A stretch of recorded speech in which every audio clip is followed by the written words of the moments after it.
Episode 161 to 170, अध्याय 161, अध्याय 159। आप इतने बुरे नहीं हैं। गहन परामर्श। सनवेन चुप रहा और अपने पे का एक और घूंट लिया। हालांकि वह इस बात को लेकर उत्सुक था कि यह कितना गहरा हो सकता है, लेकिन अभी उसका मूड ऐसा नहीं था। हृदयहीन जू वेई ने उसकी ओर देखते हुए अपना सिर हिलाया, फिर मुस्कुराई। लेकिन अब मुझे तुम में और भी अधिक रुचि है। उसके जैसे आदमी पर विजय पाना अधिक दिलचस्प होगा। क्या ये भी निर्दयी नहीं है? यह अलग है। ये किस प्रकार भिन्न है? सनवेन ने पूछा। मैं खुद को सहज बनाने के तरीके खोजती हूँ, तुम खुद को दुखी बनाने के तरीके खोजते हो। शू वेई ने अपनी उंगली से उसकी ओर इशारा किया, फिर अपने पीछे की ओर इशारा किया। जितना अधिक तुम्हारे पास नहीं होता, उतना ही अधिक तुम दुखी महसूस करते हो, जबकि मुझे तो बस तुम्हारी जगह लेने के लिए किसी अच्छे व्यक्ति से मिलने की जरूरत है। सनवेन ने हंसते हुए कहा, आपकी उम्र 30 से अधिक नहीं है ना? किसी महिला की उम्र बताना बहुत कठिन है, खासकर उस महिला की जो अपना ख्याल खुद रखती है। मेकअप के साथ तो बिल्कुल नहीं। इस साल मैं 18 साल का हो गया हूँ। ठीक है, मुझे तुम पर विश्वास है। दोनों ने बात करना बंद कर दिया। सुनवेन ने अपना गिलास बार पर रखा और धीरे से उसे घुमाया, जबकि जुवेई अपनी बांह ठुड्डी के नीचे टिकाकर बार के किनारे पर चुपचाप झुककर उसे देखती रही। वह जितना अधिक देखती गई, यह उतना ही अधिक दिलचस्प होता गया। जब सुंदर भ्रम टूटता है तो जितना अधिक प्रेम पीड़ित व्यक्ति होता है, उतना ही अधिक वह बिखर जाता है। मैं तुम्हें कुछ सलाह दे सकता हूँ। एक लंबी चुप्पी के बाद वह मुस्कुराकर बोली। क्या सलाह? सनवेन ने पूछा। रिश्ते को बचाने के लिए सलाह। चलो इसे सुनते हैं। उसके चेहरे पर संदेह स्पष्ट दिखाई दे रहा था, क्योंकि महिला ने अचानक अपना रवैया बदल दिया था। वह समझ नहीं पा रहा था कि वह क्या सोच रही थी। जू वेई को उसके रवैये से कोई फर्क नहीं पड़ा और वह बार पर झुकी हुई अपनी मुद्रा में खड़ी रही और बोली, क्या तुम्हें पता है कि तुम्हारी समस्या क्या है? यह क्या है? पुरुषों और महिलाओं के बीच क्या अंतर है? जू वेई ने जवाब नहीं दिया, बल्कि एक और सवाल पूछा। जो कहना है सीधे कह दो। सुनवेन उसके साथ अनुमान लगाने का खेल खेलते खेलते थक गया था। मैं तुम्हारे रिश्ते की बुनियादी समस्याओं का विश्लेषण करने में तुम्हारी मदद कर रही हूँ। जू वेई ने आलस से अपने नाखून हिलाए। हम अभी राजकुमारी के सपने के बारे में बात कर रहे थे। क्या तुमने परियों की कहानियां पढ़ी हैं? बिल्कुल। परी कथाओं में राजकुमारियां कैसी होती हैं? सुंदर, सौम्य, दयालु, उदार, मजबूत। सनवेन ने सोचा और अंत में हंसते हुए कहा, बस सभी अच्छे गुणों को एक साथ जोड़ दें और बस। और उनके काम करने का तरीका। ओह, प्रतीक्षारत। शू वेई ने अपने होठों को एक अर्थपूर्ण मुस्कान में मोड़ा। चाहे रानी द्वारा प्रताड़ित हो, दुष्ट ड्रैगन द्वारा अपहृत हो, या किसी चुड़ैल द्वारा मंत्रमुग्ध हो, राजकुमारियां सभी कष्ट चुपचाप सहती हैं और बस किसी राजकुमारियां योद्धा का इंतजार करती हैं जो उन्हें बचा सके। वे बस इंतजार करती हैं। और तब इसके विपरीत राजकुमार और योद्धा, वे कांटों से लड़ते हैं, पहाड़ों और नदियों को पार करते हैं और राजकुमारी को बचाने के लिए कई कठिनाइयों पर विजय प्राप्त करते हैं। जू वेई ने सुनवेन के विचारशील भाव को देखा और भी मुस्कुराया। यही पुरुषों और महिलाओं के बीच का अंतर है। हम पुरुष और महिलाएं निष्क्रिय होती हैं, पुरुष सक्रिय। चाहे वे कितनी भी पीड़ा सहें, महिलाओं, खासकर राजकुमारी के सपने में दिखाई देने वाली महिलाओं को जागना मुश्किल लगता है, क्योंकि राजकुमारी के लिए पीड़ा सहना सामान्य बात है। देर सवेर कोई राजकुमार उसे बचाने आएगा। अगर वह आप नहीं हैं, तो इसका मतलब है कि आप उसके राजकुमार नहीं हैं। वह रुकी, फिर बोली, हालांकि पुरुष अलग होते हैं। जब उन्हें समाज में कुछ अस्वीकृतियों का सामना करना पड़ता है, तो वे जाग जाते हैं और महसूस करते हैं कि वे भी साधारण लोग हैं, कोई राजकुमार या नायक नहीं, बल्कि साधारण मनुष्य हैं। राजकुमारी से शादी करने का सपना भी खत्म हो जाता है। इसलिए महिलाओं के मानक लगभग हमेशा ऊपर की ओर ही होते हैं। उन्हें ऐसा जीवनसाथी मिलना चाहिए जो उनसे ज्यादा मजबूत हो, और कमियां बहुत ज्यादा नहीं हो सकती। वे एक छोटी सी कमी के लिए पुरुष की बाकी खूबियों को नजरअंदाज कर सकती हैं और फिर उससे कह सकती हैं, हम उपयुक्त नहीं हैं। पुरुष इसके बिल्कुल विपरीत होते हैं। अधिकांश पुरुषों के मानक निम्न स्तर के होते हैं। यह जरूरी नहीं कि वह बहुत अच्छा हो, बस ठीक ठाक हो। एक या दो अच्छे गुणों के साथ वह अन्य सभी खामियों को नजरअंदाज कर सकता है, महिला से प्यार कर सकता है और फिर उसके पीछे पड़ सकता है। सनवेन ने सिगरेट जलाई और एक क्षण के लिए सोचा, क्या ये बिल्कुल सच नहीं है? जाहिर है, मैं बहुमत की बात कर रहा हूँ, अपवाद तो होंगे ही। जू वेई ने इनकार नहीं किया, बस उसकी तरफ देखा और कहा, लेकिन तुम और तुम्हारी पूर्व प्रेमिका अपवाद नहीं हो। जारी रखें। आपकी पूर्व प्रेमिका, जो प्यार के लिए किसी कारण की जरूरत नहीं होती, को सच मानती है, जाहिर है अभी भी एक सपने में जी रही है। प्यार में कभी कभार मनमौजी ढंग से बेतुका होना ठीक है, लेकिन लगातार सही गलत की परवाह न करते हुए और लाड़ प्यार की मांग करते रहना। जू वेई ने मुस्कुराते हुए अपना सिर हिलाया। एक बार जब आप ऐसा करने में विफल हो जाते हैं, तो वह सोचेगी कि आप उसके राजकुमार नहीं हैं। यही आपकी समस्याओं की जड़ है। अगर आप मना नहीं सकते तो और क्या कर सकते हैं? सनवेन ने पूछा। आपकी गर्लफ्रेंड जैसी किसी के लिए मनाना गलत नहीं है, लेकिन आपको तर्कसंगत होने की कोशिश करके शुरुआत नहीं करनी चाहिए। मनाना तभी शुरू करें जब तर्क विफल हो जाए।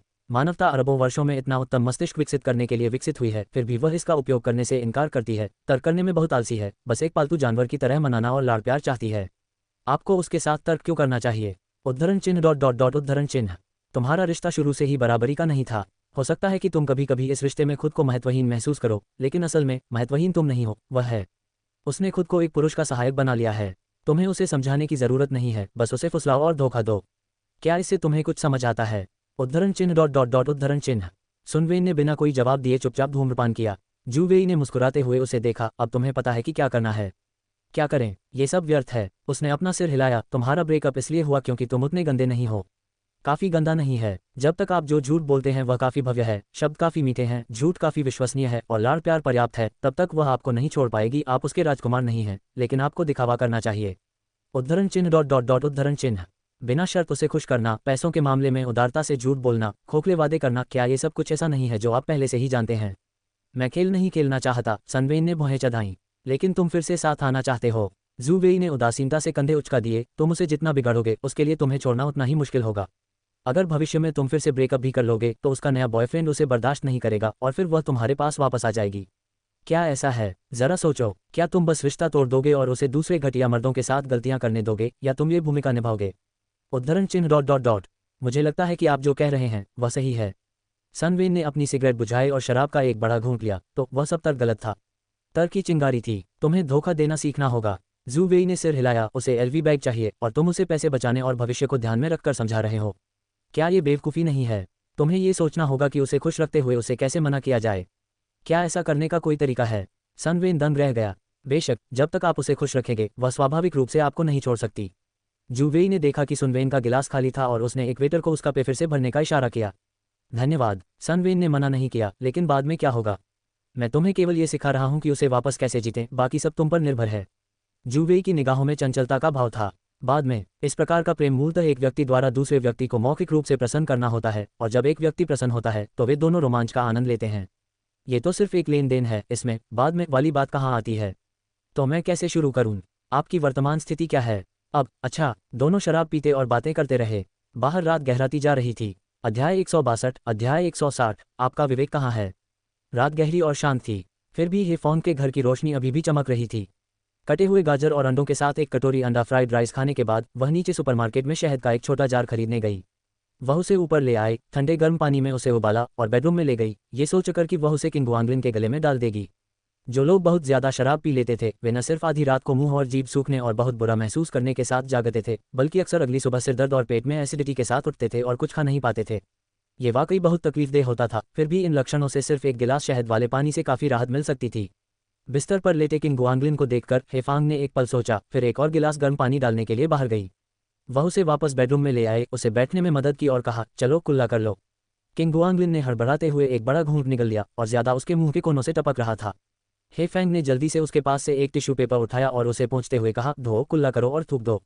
उद्धरण चिन्ह डॉट डॉट डॉट उद्धरण चिन्ह। अरे, तुमने इसे क्यों निगल लिया? काफी मशक्कत के बाद ठीक से कुल्ला करने के बजाय उसने आधा गिलास गर्म पानी उसके गले में डाल दिया, जिससे उसकी पूरी गर्दन पर गंदगी फैल गई। हेफेंग ने बेबस होकर आह भरी और किंगुआंगलिन की गर्दन के नीचे रखने के लिए एक तौलिया लेने गया और उसे शहद वाला पानी पिलाने के लिए आगे बढ़ाया। पहले से ही भरा हुआ किंगुआंगलिन अवचेतन रूप से चकमा दे रहा था, यहाँ तक कि एक घूंट लेने के लिए गिलास के किनारे के करीब जाने से भी इनकार कर रहा था। इसमें बदबू आ रही है, हेफोंग ने तिरस्कार के साथ कहा और खुद इसे पीने का निर्णय लेने से पहले झिझकी। फिर उसने उसे फिर से खाना खिलाने की कोशिश की। फिर भी वह कमीना नशे में धुत होकर कुछ भी नहीं कर रहा था। शराब की महक से ही हेफोंग की भौहें तंग गईं।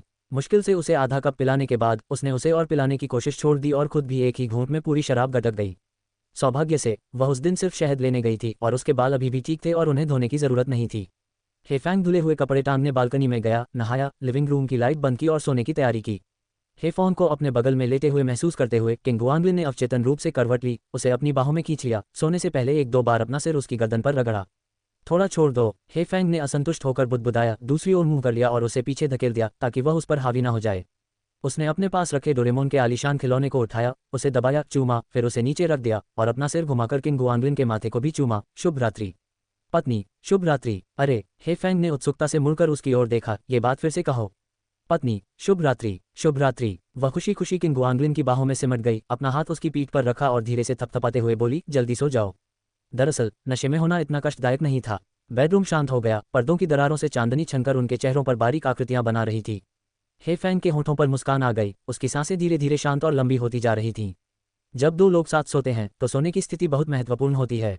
कुछ लोग, सच तो यह है कि ज्यादातर लोगों को सोते समय गले लगने पर अपनी बाहें सुनना और दर्द महसूस होती हैं और सामने वाला भी असहज महसूस करता है, इसलिए वे आमतौर पर सोने से पहले गले मिलते हैं और फिर अलग अलग सो जाते हैं। ये सोने की गलत स्थिति है। हर व्यक्ति का आकार और कद अलग होता है, सोने की मुद्राओं में भी अलग अलग समायोजन की जरूरत होती है। अगर आप सही मुद्रा चुन लें तो न सिर्फ आप आराम से सो सकते हैं बल्कि आपके हाथ भी आराम से आराम कर सकते हैं। किंगुआंगलिन को पेशाब करने की इच्छा हुई। आधी नींद में उसने आंखें खोलीं और देखा कि एक बड़ा ऑक्टोपस उसके चारों ओर कसकर लिपटा हुआ है, जिससे वह चौंक गया। उसे यह समझने में एक पल लगा कि इस ऑक्टोपस का नाम ही है। क्या चल रहा है? ये कहाँ है? ये वक्त क्या है? वह छत की ओर देखता रहा, उसे समझ नहीं आ रहा था कि क्या हुआ था। शादी में जाना, शराब पीना, बाहर जाना, उसकी आखिरी याद दरवाजे पर जियोयू और अन्य लोगों के साथ बातचीत की थी। तब उसने अपना सिर घुमाया और देखा कि हे फॉन्ग उसके बगल में गहरी नींद में सो रही थी। उसके छोटे से चेहरे पर अभी भी मुस्कान थी। क्या वह बहुत ज्यादा शराब पीकर यहाँ रुका था? वह तुरंत प्रसन्न हो गया। उसने हे फॉन्ग को हल्के से चोंच मारी, उठने की तैयारी की और फिर रुक गया। उसके कपड़े कहाँ थे? किंग गुआंगलिन कुछ देर के लिए स्तब्ध रह गया, फिर उसने सावधानीपूर्वक हेफॉन को एक तरफ कर दिया, बिस्तर से बाहर निकला और अपने कपड़े ढूंढने के लिए लिविंग रूम की ओर पेंडुलम की तरह लड़खड़ाता हुआ चला गया। यदि आपका अंत ऐसा ही होना है तो फिर सोना क्यों?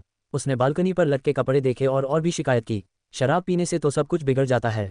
धड़कते सिर को सहलाते हुए किंग गुआंगलिन ने आह भरी, फ्रेश होने के लिए बाथरूम में गया, फिर लड़खड़ाता हुआ वापस बेडरूम में आ गया। उसने इधर उधर देखा, अलमारी खोली और ढूंढने लगा। बालकनी खुली थी, इसलिए उसे बाहर जाने के लिए कुछ कपड़े पहनने थे, लेकिन उसके कपड़े बालकनी में थे। कैसी दुविधा थी! वह बालकनी से कपड़े अंदर कैसे ला सकता था? अब वह किसी को भी खुद को इस तरह नहीं देखने दे सकता था, नहीं टीचर को, हालांकि वह उसे पहले ही देख चुकी थी, लेकिन तब वह नशे में था। अब जब वह होश में था तो यह बहुत शर्मनाक था। थोड़ी देर तक संघर्ष करने के बाद हताशा में किंग गुआंगलिन ने हेफॉन का नाइट गाउन पहन लिया, चुपचाप दरवाजा खोल दिया और बालकनी से जल्दी से अपने कपड़े इकट्ठा करने के लिए बाहर भाग गया। अपने कपड़े पकड़े हुए वह बेडरूम में दाखिल हुआ और अभी उसने सांस भी नहीं ली थी कि उसने देखा कि हेफॉन उसकी ओर पलके झपका रहा है। उद्धरण चिन्ह डॉट डॉट डॉट उद्धरण चिन्ह। हा। हेफैंग इतनी जोर से हंसा कि वह बिस्तर पर लौटने लगा, अपना फोन ढूंढने लगा। हिलना मत, मुझे इसकी तस्वीर लेनी है। परेशान और शर्मिंदा होकर किंग गुआंगलिन ने दरवाजा बंद कर दिया और कपड़े बदलने के लिए बाथरूम की ओर भागी। भागो मत, तुम बहुत अच्छे लग रहे हो। चप्पल पहने हुए हेफैंग उसके पीछे पीछे आया और बाथरूम का दरवाजा खटखटाते हुए बोला, चलो मुझे फिर से देखने दो। उद्धरण चिन्ह डॉट डॉट डॉट उद्धरण चिन्ह। खोलो, मैं तस्वीर नहीं लूंगा। उद्धरण चिन्ह डॉट डॉट डॉट उद्धरण चिन्ह। चरमराहट। कपड़े बदलने के बाद किंग गुआंगलिन ने दरवाजा खोला और नाइट गाउन उसकी बाहों में फेंक दिया। कल रात तुमने मेरे साथ क्या किया? तुम इतनी जल्दी बदल गए। हेफैंग ने उसे कुछ अफसोस भरी नजरों से देखा। मैं तुम्हारा क्या बिगाड़ सकती थी? उद्धरण चिन्ह डॉट डॉट डॉट उद्धरण चिन्ह। किंग गुआंगलिन स्तब्ध रह गया और सोचने के बाद उसे एहसास हुआ कि वह वास्तव में कुछ भी नहीं कर सकता था, क्योंकि वह बहुत नशे में था। इसके अलावा तुम कल मेरे घर एक लड़की को लाए थे। हेफैंग नाइट गाउन पकड़े हुए बेडरूम की ओर वापस गया। चलो समझाओ, ये कैसे संभव है? ये कैसे संभव नहीं है? क्या तुम किसी सहपाठी की शादी में नहीं गई थी? वह बिस्तर पर पालथी मारकर बैठ गई और जब किंग गुआंगलिन उसके पीछे अंदर आया तो उसने मेज के पास रखी एक कुर्सी की ओर इशारा करते हुए कहा, वहां बैठो। मैं शादी में गया था और उसके बाद मैंने टैक्सी ली और फिर। किंग गुआंगलिन आज्ञाकारी ढंग से बैठ गया, कुछ उलझन के साथ रुका। मैं यहाँ कैसे आ गया? जब तुमने मेरा दरवाजा खटखटाया तो तुम एक बहुत ही सुंदर लड़की के साथ थे। बिल्कुल नहीं। किंग गुआंगलिन ने अविश्वास में अपनी आंखें चौड़ी कर लीं। मेरी मेज पर सभी बूढ़े आदमी थे, वहां कहाँ होगा? रुको, अब मुझे याद आया, मैं तुम्हारे साथ जॉगिंग करने के लिए वापस आना चाहता था और फिर तुमने मेरा फायदा उठाया। छी, मानो मैंने तुम्हारा फायदा उठाया हो। हेफैंग ने घृणा से चेहरा बनाया। उसकी नज़र पास पड़े नाइट गाउन पर गई और वह फिर से हंसने लगी। अगर तुम इसे फिर से पहनोगी तो शायद मुझे थोड़ी दिलचस्पी हो। तुम अभी भी ऐसा कह रहे हो? किंग गुआंगलिन गुस्से से खड़ा हो गया। मैं काम पर जा रहा हूँ। काला इतिहास, सचमुच काला इतिहास। काश वह चादर के नीचे छिप जाता और उसे पहले ही जगह देता और उसे लाने के लिए कहता, क्योंकि वह पहले ही सब कुछ देख चुकी थी। भले ही वह चादर के नीचे नहीं छिपा, फिर भी यह उसे वह चीज़ पहने हुए देखने से बेहतर होता। शराब पीना मस्तिष्क के लिए हानिकारक है। आज रात तक इंतजार करो, मैं तुमसे पूछताछ जारी रखूंगा। हेफैंग बिस्तर पर वापस लेट गया, किंग गुआंगलिन की पिछली उपस्थिति के बारे में सोचते हुए और फिर से हंसने लगा। किंग गुआंगलिन जाते समय अचानक रुक गया, पीछे मुड़कर देखा तो वह खुशी से हंस रही थी और बिस्तर के पास वापस चला गया। तुम वापस क्यों आए? मैंने सोचा था कि 10 मिनट बाद चले जाने से कोई नुकसान नहीं होगा। वह बिस्तर पर पसर गया और हाथ बढ़ाकर बोला, इतनी खुशी से हंस रही हो, मुझे देखना है कि तुम्हारा ज़मीर टूटा हुआ है या नहीं। उद्धरण चिन्ह डॉट डॉट डॉट उद्धरण चिन्ह। अध्याय 163। अध्याय 161। वह वेन बहुत बड़ा है। दूसरी ओर बिस्तर पर सनवेन को भयंकर सिरदर्द के साथ नींद खुली और वह इधर उधर देखने लगा और वहीं जम गया। अजीब माहौल, अजीब बिस्तर। यह भव्य रूप से सजा हुआ कमरा उसका किराए का जर्जर कमरा नहीं था। कंबल उठाते ही उसका दिल तेजी से धड़कने लगा। जागना। जू वेई एक साफ सुथरे काले रंग के बिजनेस सूट में लिपस्टिक लगाते हुए एक तरफ बैठी थी। आप कल रात अद्भुत थीं। उद्धरण चिन्ह डॉट डॉट डॉट उद्धरण चिन्ह। सनवेन ने भौहें चढ़ाईं और याद करने की बहुत कोशिश की। अंततः एक बार में बातचीत की याद पर रुक गया। उसके बाद क्या हुआ उसे कुछ भी याद नहीं। क्या ये आपका घर है? अरे, या ये तुम्हारा हो सकता है? उद्धरण चिन्ह डॉट डॉट डॉट उद्धरण चिन्ह। उसने इधर उधर देखा और अपने कपड़े नहीं देखे। कल रात तुमने मेरे साथ क्या किया? नहीं, हमने क्या किया? आप क्या सोचते हैं? उद्धरण चिन्ह डॉट डॉट डॉट उद्धरण चिन्ह। जू वेई ने शीशे में सुनवेन के उदास चेहरे को देखा, अपना सिर घुमाया और उस पर शरारत से मुस्कुराई। मजाक कर रही थी? कल रात तुम इतने नशे में थे, तुमने क्या किया होगा? सुनवेन ने राहत की सांस ली। हालांकि जू वेई ने अपनी घड़ी पर नजर डाली। मेरे क्लाइंट के साथ अपॉइंटमेंट से पहले अभी भी 1 घंटा बाकी है। आप अभी भी अगर आप चाहें तो, उसने सनवेन की ओर आंख मारते हुए कहा, अगर तुम इसे 1 घंटे में संभाल सकते हो। सनवेन ने उसकी बात अनसुनी कर दी, खुद को कंबल में लपेट लिया और उठकर बोला, मेरे कपड़े कहाँ हैं? दूर फेंका। उद्धरण चिन्ह डॉट डॉट डॉट उद्धरण चिन्ह। एक अजनबी को घर लाकर तुम इतनी हिम्मत कर रही हो? वह शू वेई के पीछे खड़ा होकर उसे आईने में देख रहा था। बैठे हुए शू वेई के पीछे 6 फुट 3 इंच की ऊंचाई पर खड़े होकर वह एक विशालकाय व्यक्ति की तरह दिख रहे थे। यदि वह सचमुच कुछ करना चाहता तो जू वेई को कोई मौका नहीं मिलता। क्या मैं साहसी हूँ? शू वेई ने बिना किसी परेशानी के अपनी लिपस्टिक लगाना समाप्त किया और आईने में अपने होठों को दबाया। वह अपने रूप से पूरी तरह संतुष्ट थी। फिर उसने मुड़कर सुनवेन की ओर देखा, आप क्या कर सकती हैं? उद्धरण चिन्ह डॉट डॉट डॉट उद्धरण चिन्ह। सुनवेन ने बस उसकी ओर देखा, कुछ नहीं कहा। प्रलोभन। उसने सनवेन को छूने के लिए हाथ बढ़ाया, जो चकमा दे गया, और उसने बस हंसकर टाल दिया, या लूट। मैं तुम्हें दोनों दे सकता हूँ, बताओ तुम्हें क्या चाहिए? मुझे पैसे चाहिए। आप मुझे कितना दे सकते हैं? सुनवेन ने जानबूझकर गुस्से से कहा। यह आपके प्रदर्शन पर निर्भर करता है। जू वेई ने अपनी बाहें उठाईं और उंगली से उसे इशारा करते हुए कहा, इधर आओ, पहले मुझे दिखाओ। उद्धरण चिन्ह डॉट डॉट डॉट उद्धरण चिन्ह। सुनवेन ने आह भरते हुए कहा, अब और मजाक नहीं, मेरे कपड़े कहाँ हैं? मुझे काम पर जाना है। शो करना। ये जिगोलो होने से अलग नहीं था। वह 2 बार निष्क्रिय हो चुका था और अब तो इसकी संभावना और भी कम हो गई थी। क्या तुम्हें एहसास है कि तुम एक औरत के आत्मविश्वास को कितना ठेस पहुंचा रहे हो? शू वेई ने अपने पैरों में पहने पारदर्शी मोज़ों को खींचते हुए मुस्कुराते हुए कहा, अगर तुम चाहो तो इन्हें फाड़ सकते हो। क्या तुम्हें यकीन है कि तुम यहाँ नहीं आओगे? मुझे मेरे कपड़े चाहिए, सनवेन ने भावशून्यता से दोहराया, हालांकि उसका गला थोड़ा हिल रहा था। जू वेई ने एक पल के लिए उसे देखा, वह निश्चल बैठा उसे देखता रहा, फिर सिर हिलाया और खड़ी हो गई। अगर तुम्हें ये नहीं चाहिए तो रुको। उसने अलमारी में हाथ डाला और पुरुषों के औपचारिक कपड़ों का एक नया सेट निकाला और बिस्तर पर फेंक दिया, इसे पहन लो। यह मेरा सूट नहीं है। ये पोशाक आपकी 3 पोशाकों के बराबर है। आपको अच्छा सौदा मिल रहा है और फिर भी आप शिकायत कर रहे हैं। मैं यह नहीं चाहता। ये तो चला गया, अब तुम इसे पहनोगे या नहीं? शू वेई ने उसे निश्चल देखकर पूछा।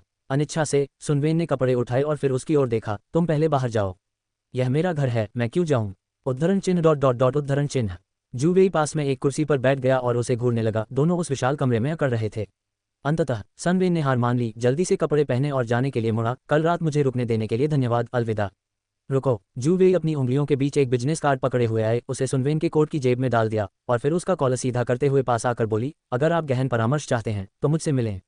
ओह धन्यवाद। सनवेन पीछे हट गया, अलविदा। वह दरवाज़ा छोड़कर लिफ्ट की ओर चला गया। सिगरेट पीने के लिए कुछ गहरी सांसें लीं, लेकिन उसे सिगरेट नहीं मिली। ये थोड़ा भारी था। लिफ्ट जल्दी ही आ गई। वह अंदर गया और अपनी जेब से बिजनेस कार्ड निकाला। उस पर सुनहरे अक्षरों में केवल 3 पंक्तियां लिखी थीं। नाम, फ़ोन नंबर, कंपनी का नाम। ये सरल किंतु परिष्कृत लग रहा था। एक क्षण तक उस पर गौर करने के बाद सनवेन ने उसे वापस अपनी जेब में रख लिया। उस अपरिचित उच्च स्तरीय मोहल्ले से जल्दी से बाहर निकल गया और सड़क पर एक टैक्सी बुला ली। सौभाग्य से, हालांकि वह स्थान उनकी कंपनी के नज़दीक नहीं था, लेकिन बहुत दूर भी नहीं था, लगभग उतनी ही दूरी पर जितना कि उनके किराए के मकान से कार्यालय की दूरी थी। मैंने सोचा था कि कल इतनी शराब पीने के बाद शायद आज तुम जाग ना पाओ। जैसे ही वह कंपनी में पहुंचे, उन्होंने देखा कि किंग गुआंगलिन पहले ही अपनी सीट ले चुके थे। सनवेन ने मुस्कुराते हुए उनका अभिवादन किया। क्या ये तुम ही तो नहीं थे जिन्होंने मुसीबत खड़ी की थी? अच्छे मूड में किंग गुआंगलिन मुड़े और सुनवेन को औपचारिक कपड़े पहने देखकर हैरान रह गए। तुमने इतने औपचारिक कपड़े क्यों पहने हैं? अरे इसका जिक्र भी मत करो। सनवेन ने सिर हिलाया, फिर उसकी आंखें अचानक तेज हो गईं। बुरा नहीं है लिन, इतना पीकर भी। हे। उसने शरारत से हंसते हुए अंगूठा दिखाया। प्रभावशाली, मैं इसकी कद्र करता हूँ। तुम किस बारे में बात कर रहे हो? किंग गुआंगलिन हैरान दिखे। क्या प्रभावशाली? आप प्रभावशाली हैं, मैं आपकी तुलना नहीं कर सकता। सनवेन ने प्रशंसापूर्वक अपना सिर हिलाया और अपनी सीट पर वापस चला गया। उद्धरण चिन्ह डॉट डॉट डॉट उद्धरण चिन्ह। बॉस। जियांग लिंगलिंग की आवाज़ हमेशा की तरह जीवंत नहीं थी, काफ़ी कमज़ोर लग रही थी। सुप्रभात। सुप्रभात। किंग गुआंगलिन विचित्र सुनवेन में रुचि नहीं रखते हुए जियांग लिंगलिंग की ओर सिर हिलाया। उसकी झिझक को देखते हुए उसने पूछा, क्या हुआ? मैं। जियांग लिंगलिंग किसी तरह बोल पाई। उसने उसकी ओर देखा, अचानक स्तब्ध रह गई, अपने होठों को भींच लिया और फिर नीचे देखा। ये कुछ भी नहीं है। उद्धरण चिन्ह डॉट डॉट डॉट उद्धरण चिन्ह। किंग गुआंगलिन ने अपना सिर खुजलाया। उसे कुछ अजीब लेकिन अस्पष्ट सा महसूस हुआ और उसने उन्हें अनदेखा करते हुए अपना सिर झुकाकर अपने काम में व्यस्त रहने का निर्णय लिया। उन सभी के पास समस्याएं हैं। बीच में ही वह शौचालय जाने के लिए उठा, कुछ देर आराम किया, फिर बेसिन में हाथ धोए, शीशे में देखा और ठिठक गया। आखिर उसकी गर्दन पर वह लाल निशान क्या था? वह भौहें चढ़ाकर अपनी सीट पर वापस आया और टीचर हे को संदेश भेजने के लिए अपना फ़ोन निकाला। कल रात तुमने मेरे साथ क्या किया? मैं क्या कर सकता हूँ? हे फैंग ने उत्तर दिया। तो फिर मेरी गर्दन पर इस निशान के बारे में बताओ। काफ़ी देर तक कोई जवाब न मिलने के बाद जैसे ही किंग गुआंगलिन अपना फ़ोन रखने वाला था, हे फॉन्ग ने फिर जवाब दिया, यह मच्छर के काटने से हुआ है। कल एक बहुत बड़ा मच्छर था। उद्धरण चिन्ह डॉट डॉट डॉट उद्धरण चिन्ह। एक मच्छर मेरी गांड। अब किंग गुआंगलिन को यकीन था कि हे फॉन्ग कुछ करने की योजना बना रहा है। मुझे ईमानदारी से बताओ, तुमने कल रात क्या किया? उसका दिमाग खराब हो गया। आखिर कल रात क्या हुआ था? वहाँ ऐसा संदिग्ध निशान क्यों था? उसने अपने फ़ोन से निशान को फिर से देखा, अनजाने में अपना कॉलर खींच लिया, लेकिन लाल निशान इतना ऊपर था कि उसे ढकना मुश्किल था। तुम मरे हुए सुअर की तरह नशे में थे, मैं क्या कर सकता था। संदेश भेजने के बाद हेफांग ने आंखें घुमाते हुए कहा, ज्यादा सोचना बंद करो, वह तो बस एक बड़ा मच्छर था। क्या उस मच्छर का उपनाम ही था? उद्धरण चिन्ह डॉट डॉट डॉट। नहीं, किंग गुआंगलिन ने अपने फोन पर विश्वास न करते हुए नाक बांध सिकुड़ी। उसने अपना फोन रख दिया, पेंट ब्रश उठाया और चित्र बनाने के लिए तैयार हो गया, लेकिन वह ऐसा नहीं कर सका। उसने आह भरी, सब कुछ नीचे रख दिया और सोचते हुए अपनी कुर्सी पर पीछे झुक गया। कल रात वास्तव में क्या हुआ? अध्याय 164, अध्याय 162। तुम कहते हो, मैं सुन रहा हूँ। दोपहर के समय बहुत गर्मी थी। जब किंग गुआंगलिन दोपहर के भोजन के लिए नीचे गया तो वह अभी भी अपने शरीर पर बने निशान को लेकर परेशान था। पहली बार तो ये बिना किसी स्पष्टीकरण के गायब नहीं हो सकता था, है न? हालांकि उन्होंने कहा कि नशे में वे मरे हुए सुअर की तरह बेकार हो गए थे, लेकिन उस निशान ने उन्हें थोड़ा अनिश्चित महसूस कराया। हेफोंग भी स्पष्ट उत्तर नहीं दे रहा था, जिससे किंग गुआंगलिन बहुत चिंतित हो गया। उसकी सुबह का अच्छा मूड पूरी तरह से फीका पड़ गया था। गुस्सा कर देने वाला, तुम किस बात पर चिंतित हो? जब वे फास्ट फूड रेस्तरां में बैठे थे तो सनवेन ने किंग गुआंगलिन के विचलित चेहरे को देखा और उसके सामने हाथ हिलाने से खुद को रोक नहीं सका। किंग गुआंगलिन को होश आया और उसने सिर हिलाते हुए आह भरी, ये समझाना मुश्किल है। क्या समझाना मुश्किल है? क्या ये किसी औरत के बारे में है? सनवेन ने हंसते हुए पूछा, क्या आप प्रेम गुरु नहीं हैं? हमें दिखाइए कि आपके पास क्या है। उन्होंने अनुमान लगाया कि शायद यह इस बारे में था कि जियांग लिंगलिंग ने उन्हें कल कैसे घर ले जाया था। अरे प्रेम गुरु, क्या वह अराजक दृश्य को संभाल सकता है? जब सनवेन अपने विचारों में खोया हुआ था, किंग गुआंगलिन ने अपना सिर उठाया और उसकी गर्दन की ओर इशारा करते हुए पूछा, आपको क्या लगता है इसका क्या मतलब है? अगर कुछ नहीं हुआ, लेकिन यह निशान है। कुछ नहीं हुआ? सनवेन हैरान था, अगर कुछ नहीं हुआ तो तुम्हें स्ट्रॉबेरी कैसे मिली? क्या लोग इतने बोर होते हैं? उद्धरण चिन्ह डॉट डॉट डॉट। सही, किंग गुआंगलिन को अचानक यह एहसास हुआ, शायद ये सचमुच बोरियत के कारण था। टीचर के स्वभाव को जानते हुए उसके लिए ये सामान्य बात होगी कि वह उसे मृत सुअर की तरह सोते हुए देखकर बोरियत के कारण शरारत करे। लेकिन घर आकर वह किन की माँ को ये बात कैसे समझाता? बहुत समस्याजनक। उद्धरण चिन्ह डॉट डॉट डॉट उद्धरण चिन्ह। कुछ क्षण की चुप्पी के बाद सनवेन बोले, ये किसी अन्य कारण से भी हो सकता है। क्या? जैसे क्षेत्र चिन्हित करना। क्षेत्र? किंग गुआंगलिन हैरान था, कोई क्षेत्र क्यों चिन्हित करेगा? तुमने कल क्या किया? सनवेन ने पूछताछ जारी रखी। अगर मुझे पता होता कि मैंने क्या किया है तो मुझे अब इससे जूझना नहीं पड़ता। किंग गुआंगलिन ने अपना माथा पकड़ लिया, उसे सिरदर्द होने लगा। शराब पीना वाकई एक बुरा विचार था। कोई जॉगिंग नहीं, कोई पैर नहीं दबाना, एक साथ सोए और कुछ भी महसूस नहीं हुआ। कितना नुकसान है, बहुत बड़ी क्षति। यह उसका पहला स्लीपोवर था और यह बस स्पष्ट रूप से गुजर गया।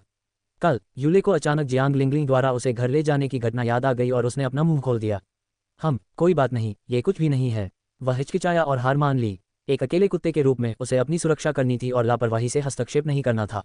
अगली बार मुझे इतना मत पिलाना, इससे सिर्फ परेशानी होगी। किंग गुआंगलिन ने सनवेन की ओर देखा और बोला, यह आप ही थे जिन्होंने मुझे पीने के लिए मजबूर किया। सनवेन ने जवाब दिया, मैंने कहा था कि मैं नहीं पीऊंगा, फिर भी आपने मेरे लिए 3 कप की अदला बदली पर जोर दिया, जिससे मुझे बेहोश करने की कोशिश की गई।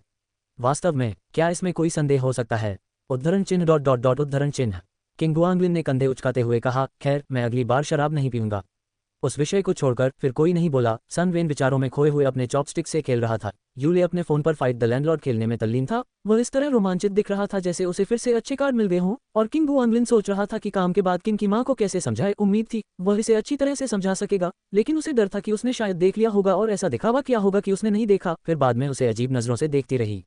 यह विचार ही असहज था। दोपहर का भोजन समाप्त करने और झपकी लेने के लिए कार्यालय लौटने के बाद जियांग लिंगलिंग अपनी मेज पर बैठ गई। काफी देर तक हिचकिचाती रही, अंततः अपनी कुर्सी सरकाते हुए बोली, बॉस। किंग गुआंगलिन ने ऊपर देखा, बस बोल दो, तुम क्यों हिचकिचा रहे हो? वह सुबह से ही ऐसी ही थी और अब भी। अजीब बात है, उसका हाल वैसा ही था। कल के बारे में मुझे माफ करना, मुझे नहीं पता था कि तुम साथ हो। क्या सॉरी? किंग गुआंगलिन को आश्चर्य हुआ और वह उसे बीच में ही रोक नहीं सका। आप किस बारे में बात कर रहे हैं? ओह, जियांग लिंगलिंग थोड़ा हकलाया, बस कल मैंने तुम्हें घर छोड़ा था। क्या? किंग गुआंगलिन ने कहा, यह आप थे। शिक्षक ने बताया था कि वह आज सुबह एक लड़की को घर लाया था और उसने सोचा कि यह एक मजाक था। तो ये जियांग लिंगलिंग ही था जो उसे कल घर ले गया था। जियांग लिंगलिंग भी उसकी प्रतिक्रिया से चौंक गई। एक पल के लिए उसे घूरते हुए बोली, बॉस आपको याद नहीं है? ओह माफ करना, मुझे सचमुच याद नहीं है। किंग गुआंगलिन ने अपना सिर हिलाया। उसकी भौहें थोड़ी सिकुड़ गईं क्योंकि उसके दिमाग में धीरे धीरे एक अनुमान उभर रहा था। टैक्सी का किराया क्या होगा? उसने देखा कि जियांग लिंगलिंग अभी भी वहीं खड़ी थी और अचानक उसके दिमाग में यह बात आई। उसे नहीं पता था कि उसने भुगतान किया था या जियांग लिंगलिंग ने, लेकिन यदि भुगतान जियांग लिंगलिंग ने किया था तो उसे निश्चित रूप से उसे भुगतान करना होगा। यह ज्यादा नहीं है, इसकी चिंता मत करो। जियांग लिंगलिंग ने हाथ हिलाया। बॉस, मैं कहना चाहती थी। बिल्कुल, तुमने पैसे दिए। मुझे पता था, नशे में मैं पैसे कैसे दे सकता था। किंग गुआंगलिन को जवाब मिल गया। उसने अपना बटुआ निकाला। कितने पैसे थे? सच में, इसकी चिंता मत करो। जियांग लिंगलिंग थोड़ी अधीर हो रही थी। उसके कहे शब्द अभी तक नहीं बोले गए थे। उसे लगातार टोका जा रहा था और वह फिर से पैसों की बात क्यों उठा रहा था। उसने अपने बालों में हाथ फेरा और फिर से बोलने ही वाली थी, वह लो, किंग गुआंगलिन ने 100 के नोट निकाले और उसके हाथ में थमा दिए। मैं तुम्हें घर तक छोड़ने का खर्च कैसे दे सकती हूँ, क्या ये काफ़ी है? अगर नहीं तो मैं और डाल दूंगी। ये सिर्फ होटल से टीचर के घर तक का ही मामला नहीं था, उसे उनकी वापसी यात्रा का भी खर्च उठाना चाहिए था। उसे और अधिक पैसे निकालने के लिए तैयार देखकर जियांग लिंगलिंग ने तुरंत कहा, बस अब बहुत हो गया, अब बहुत हो गया। यह अतिरिक्त पैसा दूध वाली चाय के लिए है, मैं तुम्हें बिना किसी खर्च के मेहनत करने नहीं दे सकता। किंग गुआंगलिन मुस्कुराया, बटुआ रख दिया और अपने पहले वाले अनुमान पर विचार करने लगा। क्षेत्र पर दावा, क्या सन वेन का अनुमान सही था? शिक्षक, उसने जियांग लिंगलिंग को उसे घर छोड़ते हुए देखा, यही कारण है कि वह गुस्से में चली गई थी। ये काफी उचित लग रहा था। बॉस, जियांग लिंगलिंग ने पैसे पकड़े, एक पल के लिए हिचकिचाई और ये देखकर कि किंग गुआंगलिन ने बटुआ रख दिया था, उसने अंततः उसे जेब में रख लिया। लगभग कल। ओह, कल के लिए शुक्रिया, तुमने सच में मेरी बहुत मदद की। किंग गुआंगलिन ने उसके उदास व्यवहार को देखा, अपना सिर खुजाया। माफी मांगने की क्या जरूरत है? मुझे घर छोड़ने में माफी मांगने की क्या बात है? हालांकि मेरी गर्लफ्रेंड के सामने ये थोड़ा बुरा लगा, बस ये ध्यान रखना कि ऐसा दोबारा ना हो। वो रुका, फिर हंसा, मुझसे गलती हो गई, अगली बार ऐसा नहीं होगा। तुम्हारी चचेरी बहन की शादी सिर्फ एक बार होती है। ये सोचकर उसे अजीब तरह से खुशी महसूस हुई। ये शिक्षक की ओर से ईर्ष्या थी, है न? निश्चित रूप से ईर्ष्या। हालांकि उसे ऐसा नहीं करना चाहिए था, लेकिन वह अंदर ही अंदर थोड़ा प्रसन्न महसूस करने से खुद को नहीं रोक सका। एक प्रेमिका का ईर्ष्यालु होना, यह एक अजीब सी भावना है। उद्धरण चिन्ह डॉट डॉट डॉट उद्धरण चिन्ह। जियांग लिंगलिंग ने गंभीर भाव से उनकी ओर देखा। बॉस, क्या आप मुझे अपनी बात पूरी करने देंगे? क्या मैंने यह नहीं कहा? माफी मांगने की कोई जरूरत नहीं है, यह कोई बड़ी बात नहीं है। आप बस आए और माफी मांगना शुरू कर दिया और इससे मुझे झटका लगा। किंग गुआंगलिन ने अपना हाथ हिलाया, जाओ आराम करो। नहीं, ये किसी और चीज के बारे में है। ओह, तो फिर आगे बढ़ो। उसने खुद को स्थिर किया और जियांग लिंगलिंग की ओर गंभीरता से देखते हुए उसके बोलने का इंतजार करने लगा। उद्धरण चिन्ह डॉट डॉट डॉट उद्धरण चिन्ह। जियांग लिंगलिंग के होंठ 2 बार हिले, सांस रोककर वह बोल नहीं सकी। बातचीत के लिए ये गंभीर माहौल, क्या इसे थोड़ा और अनौपचारिक नहीं बनाया जा सकता? किंग गुआंगलिन ने उसकी निराश अभिव्यक्ति देखी और हैरान होकर कहा, आगे छोड़ो बॉस, आप आराम करो। जियांग लिंगलिंग ने अपनी कुर्सी को धक्का देकर अपनी सीट पर वापस सरका दिया। उद्धरण चिन्ह डॉट डॉट डॉट उद्धरण चिन्ह। किंग गुआंगलिन ने उसे अपना सिर मेज पर रखे हुए देखा, वह स्तब्ध थी और खुद को रोक नहीं सकी। उसे क्या हुआ? अध्याय 165, अध्याय 163, ये कला है। जियांग लिंगलिंग के अकथनीय व्यवहार को अपने दिमाग से निकालकर किंग गुआंगलिन मेज पर झुक गया, अपना फोन पकड़े हुए और विचार कर रहा था कि शिक्षक को स्थिति कैसे समझाए। उसकी प्रेमिका ईर्ष्यालु थी, खैर संभवतः ईर्ष्यालु थी और उसे इसे गंभीरता से लेना था, न कि ये दिखावा करना था कि कुछ हुआ ही नहीं। इसमें कोई आश्चर्य नहीं कि वह सुबह बिस्तर पर पालथी मारकर बैठी थी और उससे पूछताछ कर रही थी। क्या उसने कहा था कि वे काम के बाद भी बातचीत जारी रखेंगे? जैसे जैसे किंग गुआंगलिन ने इसके बारे में सोचा, उसे अपने अनुमान पर और भी यकीन होता गया। सुबह बिस्तर के पास बैठे हे फोन की छवि फिर से उसके सामने उभर आई और वह खुद को हल्के से हंसे बिना नहीं रख सका। सुंदर प्रकार का उनका रिश्ता हमेशा सहज रहा था और हालांकि यह सहज और संतोषजनक था, फिर भी उसे हमेशा कुछ कमी महसूस होती थी। अब इस छोटी सी गलतफहमी ने, जिसे गलतफहमी भी नहीं माना जा सकता, किंग गुआंगलिन को और भी ज्यादा संपूर्ण महसूस कराया। किसी भी रिश्ते में छोटे मोटे सरप्राइज होना आम बात है। अगर वे हमेशा प्यार में डूबे रहें तो यह अजीब होगा। थोड़ी सी ईर्ष्या के बिना, थोड़ी सी जलन के बिना यह अधूरा सा लगता। किंग गुआंगलिन ने अपनी आंखें बंद कर लीं और अपने विचारों को भटकने दिया। आज रात वह उससे कैसे पूछताछ करेगी? मेरी बात सुनो, मेरी बात सुनो। मैं नहीं सुनूंगा, मैं नहीं सुनूंगा। हाँ, उसने अनजाने में अपने मन में एक नाटक खेला जिससे उसे इतनी घृणा हुई कि उसकी त्वचा से हर उठी, इसलिए उसने तुरंत इसके बारे में सोचना बंद कर दिया। टीचर, वह वास्तव में ऐसा नहीं करेगा और आज सुबह के व्यवहार से ऐसा लग रहा था कि कोई मुद्दा ही नहीं था। यद्यपि उन्होंने अंतःकरण जांच के दौरान थोड़ा टालमटोल किया, फिर भी बाद में उन्होंने आज्ञाकारी रूप से सहयोग किया, जिससे ऐसा प्रतीत नहीं हुआ कि कोई समस्या थी।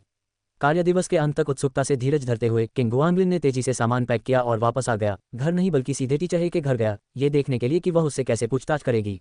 उसने जोश से दरवाजा खोला। हे फैंग मेज पर झुककर कुछ लिख रही थी, शायद अपना उपन्यास, जैसी की उम्मीद थी। किन्हे ने उसे गले लगा लिया और वे बिस्तर पर लुढ़क गए, फिर उसने फाड़ दिया। उसके पीछे खड़े होकर किंग गुआंगलिन ने जोर से पढ़ा, जिससे हे फॉन्ग चौंक गई और उसने तुरंत अपनी पांडुलिपि को मेज पर ढक दिया। झांकना मत, आप वास्तव में कामुक साहित्य लिख रहे हैं। वह आश्चर्यचकित था। चुप रहो, हे फैंग ने किंग गुआंगलिन को घूरते हुए कहा, ये कला है, तुम्हें कुछ नहीं पता।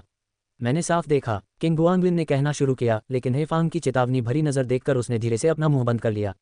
फिर अरुचि से वह बुदबुदाया, तुम इसे लिखो और यह कला है, जबकि कोई और इसे बनाए तो बेशर्मी। क्या कोई उपन्यास भी ऐसा ही हो सकता है? हे फैंग ने दृढ़ता से तर्क दिया। उपन्यास में ऐसे दृश्य होने ही चाहिए, वरना वह उपन्यास नहीं बल्कि महान इतिहासकार के अभिलेख कहलाएगा। ठीक है, इसे दूर रखने में जल्दबाजी मत करो।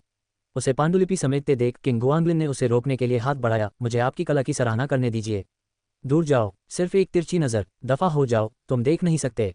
हे फैंग ने तेजी से पांडुलिपि को दराज में ठूंस दिया और उसे बंद कर दिया। फिर मेज से टिककर बोला, मूल पांडुलिपि लीक नहीं की जा सकती, ये व्यापार रहस्यों की चोरी है।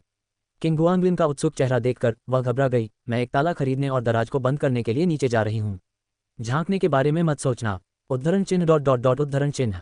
किंग गुआंगलिन जैसे उसने कोई रहस्य खोज लिया हो 2 कदम पीछे हट गया, बिस्तर पर बैठ गया और अपना सिर हिलाया। टस टस, मैंने कभी नहीं सोचा था कि आप शिक्षक है, अमर क्यूरी से भरे हुए इस तरह की कला लिखेंगे।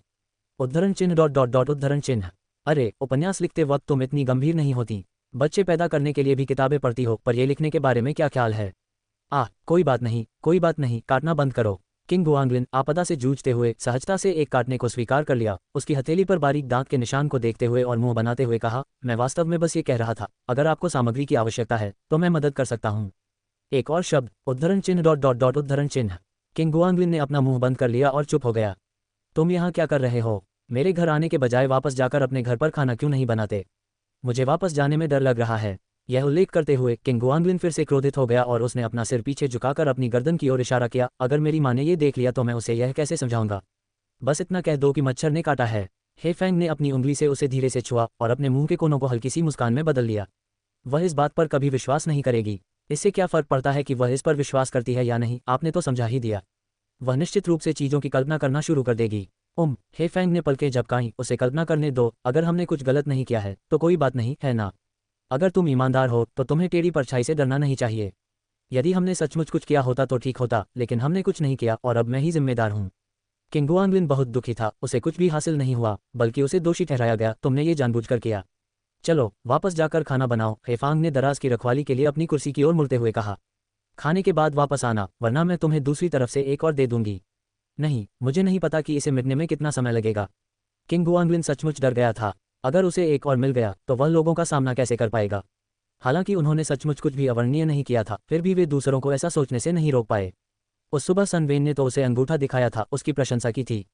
बस इसके बारे में सोचकर ही उसे बेचैनी हो रही थी। एक और बात है, वह बिस्तर के किनारे पर निश्चल बैठा रहा, अपनी गर्दन पर लाल निशान को छूता हुआ और हेफोंग की ओर देखता हुआ। वह क्या? हेफेंग ने पूछा। जो व्यक्ति मुझे कल वापस लाया था वह मेरा एक सहकर्मी है। उसे चिंता थी कि मैंने बहुत अधिक शराब पी ली है और मैं घर का रास्ता नहीं ढूंढ पा रहा हूँ, इसलिए। क्या तुम किसी सहपाठी की शादी में नहीं गए थे? वहाँ कोई सहकर्मी क्यों था? क्या तुम्हारा सहकर्मी भी सहपाठी है?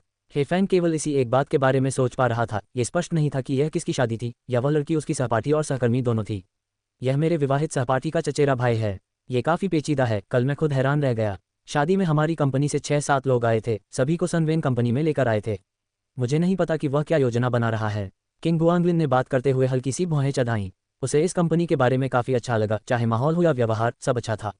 फिलहाल जब तक ये लगातार विकास करती रहेगी, यहाँ काम करते रहना बुरा नहीं होगा। बस चिंता थी कि सनवेन कुछ परेशानी खड़ी कर सकता है। सनवेन नाम सुनते ही हेफोंग की भौहें तन गईं और वह कुछ देर तक सोचता रहा। क्या तुम इस कंपनी में सनवेन नाम के किसी व्यक्ति की वजह से आए हो? हाँ, किंग गुआंगलिन ने सिर हिलाया। तुम नौकरी क्यों नहीं छोड़ देते? उद्धरण चिन्ह डॉट डॉट डॉट उद्धरण चिन्ह। वह एक क्षण के लिए स्तब्ध रह गया, फिर उसने कहा, छोड़ो। मुझे लगता है कि यह नौकरी भरोसेमंद नहीं है। तुम्हें घर पर रहकर पेंटिंग करनी चाहिए। हेफांग ने गंभीरता से सुझाव दिया। मुझे तुम पर विश्वास है। भले ही तुम मशहूर चित्रकार न बन सको, पर तुम एक छोटे मोटे चित्रकार जरूर बन सकते हो। ओह, मुझे लगता है कि यह ठीक है। मुझे नहीं पता कि तुम इसके बारे में कैसा महसूस करते हो। सिर्फ सनवेन वाली बात की वजह से? किंग गुआंगलिन हैरान था। ये पहली बार नहीं था जब हेफांग ने उसे नौकरी छोड़ने का सुझाव दिया था, या फिर कुछ और बात है। घर पर रहकर पेंटिंग करके वह महीने में कई हजार युआन कमा सकता था, लेकिन ये काफ़ी नहीं था। वह सचमुच ये काम छोड़ना नहीं चाहता था। खैर, उसे पहले इसे आजमाना था और अगर यह कामयाब नहीं हुआ तो वह इसे छोड़ भी सकता था। यदि यह वैसा ही हुआ जैसा चेन लुई ने कहा था, तो यह विश्वसनीय से भी अधिक होगा। ये वास्तव में एक अवसर होगा। लाभ आधा आधा बांटा गया। प्रस्ताव सचमुच उदार था। खासकर जब उन्होंने इस उद्योग के बारे में और ज्यादा जान लिया तो उन्हें लगा कि इसमें बहुत संभावनाएं हैं। अगर उन्होंने अभी नौकरी छोड़ दी तो भविष्य में उन्हें पछताना पड़ सकता है। शादी के लिए घर और कार दोनों की जरूरत थी, जिसके लिए पैसे की जरूरत थी। उसे किसी भी तरह कोशिश तो करनी ही थी। यदि बात नहीं बनी तो कोई नुकसान नहीं होगा, लेकिन यदि बात बन गई तो क्या होगा? हेफांग को नहीं पता था कि किंग गुआंगलिन क्या सोच रहा था, लेकिन वह अंदाजा लगा सकती थी कि वह क्या सोच रहा होगा।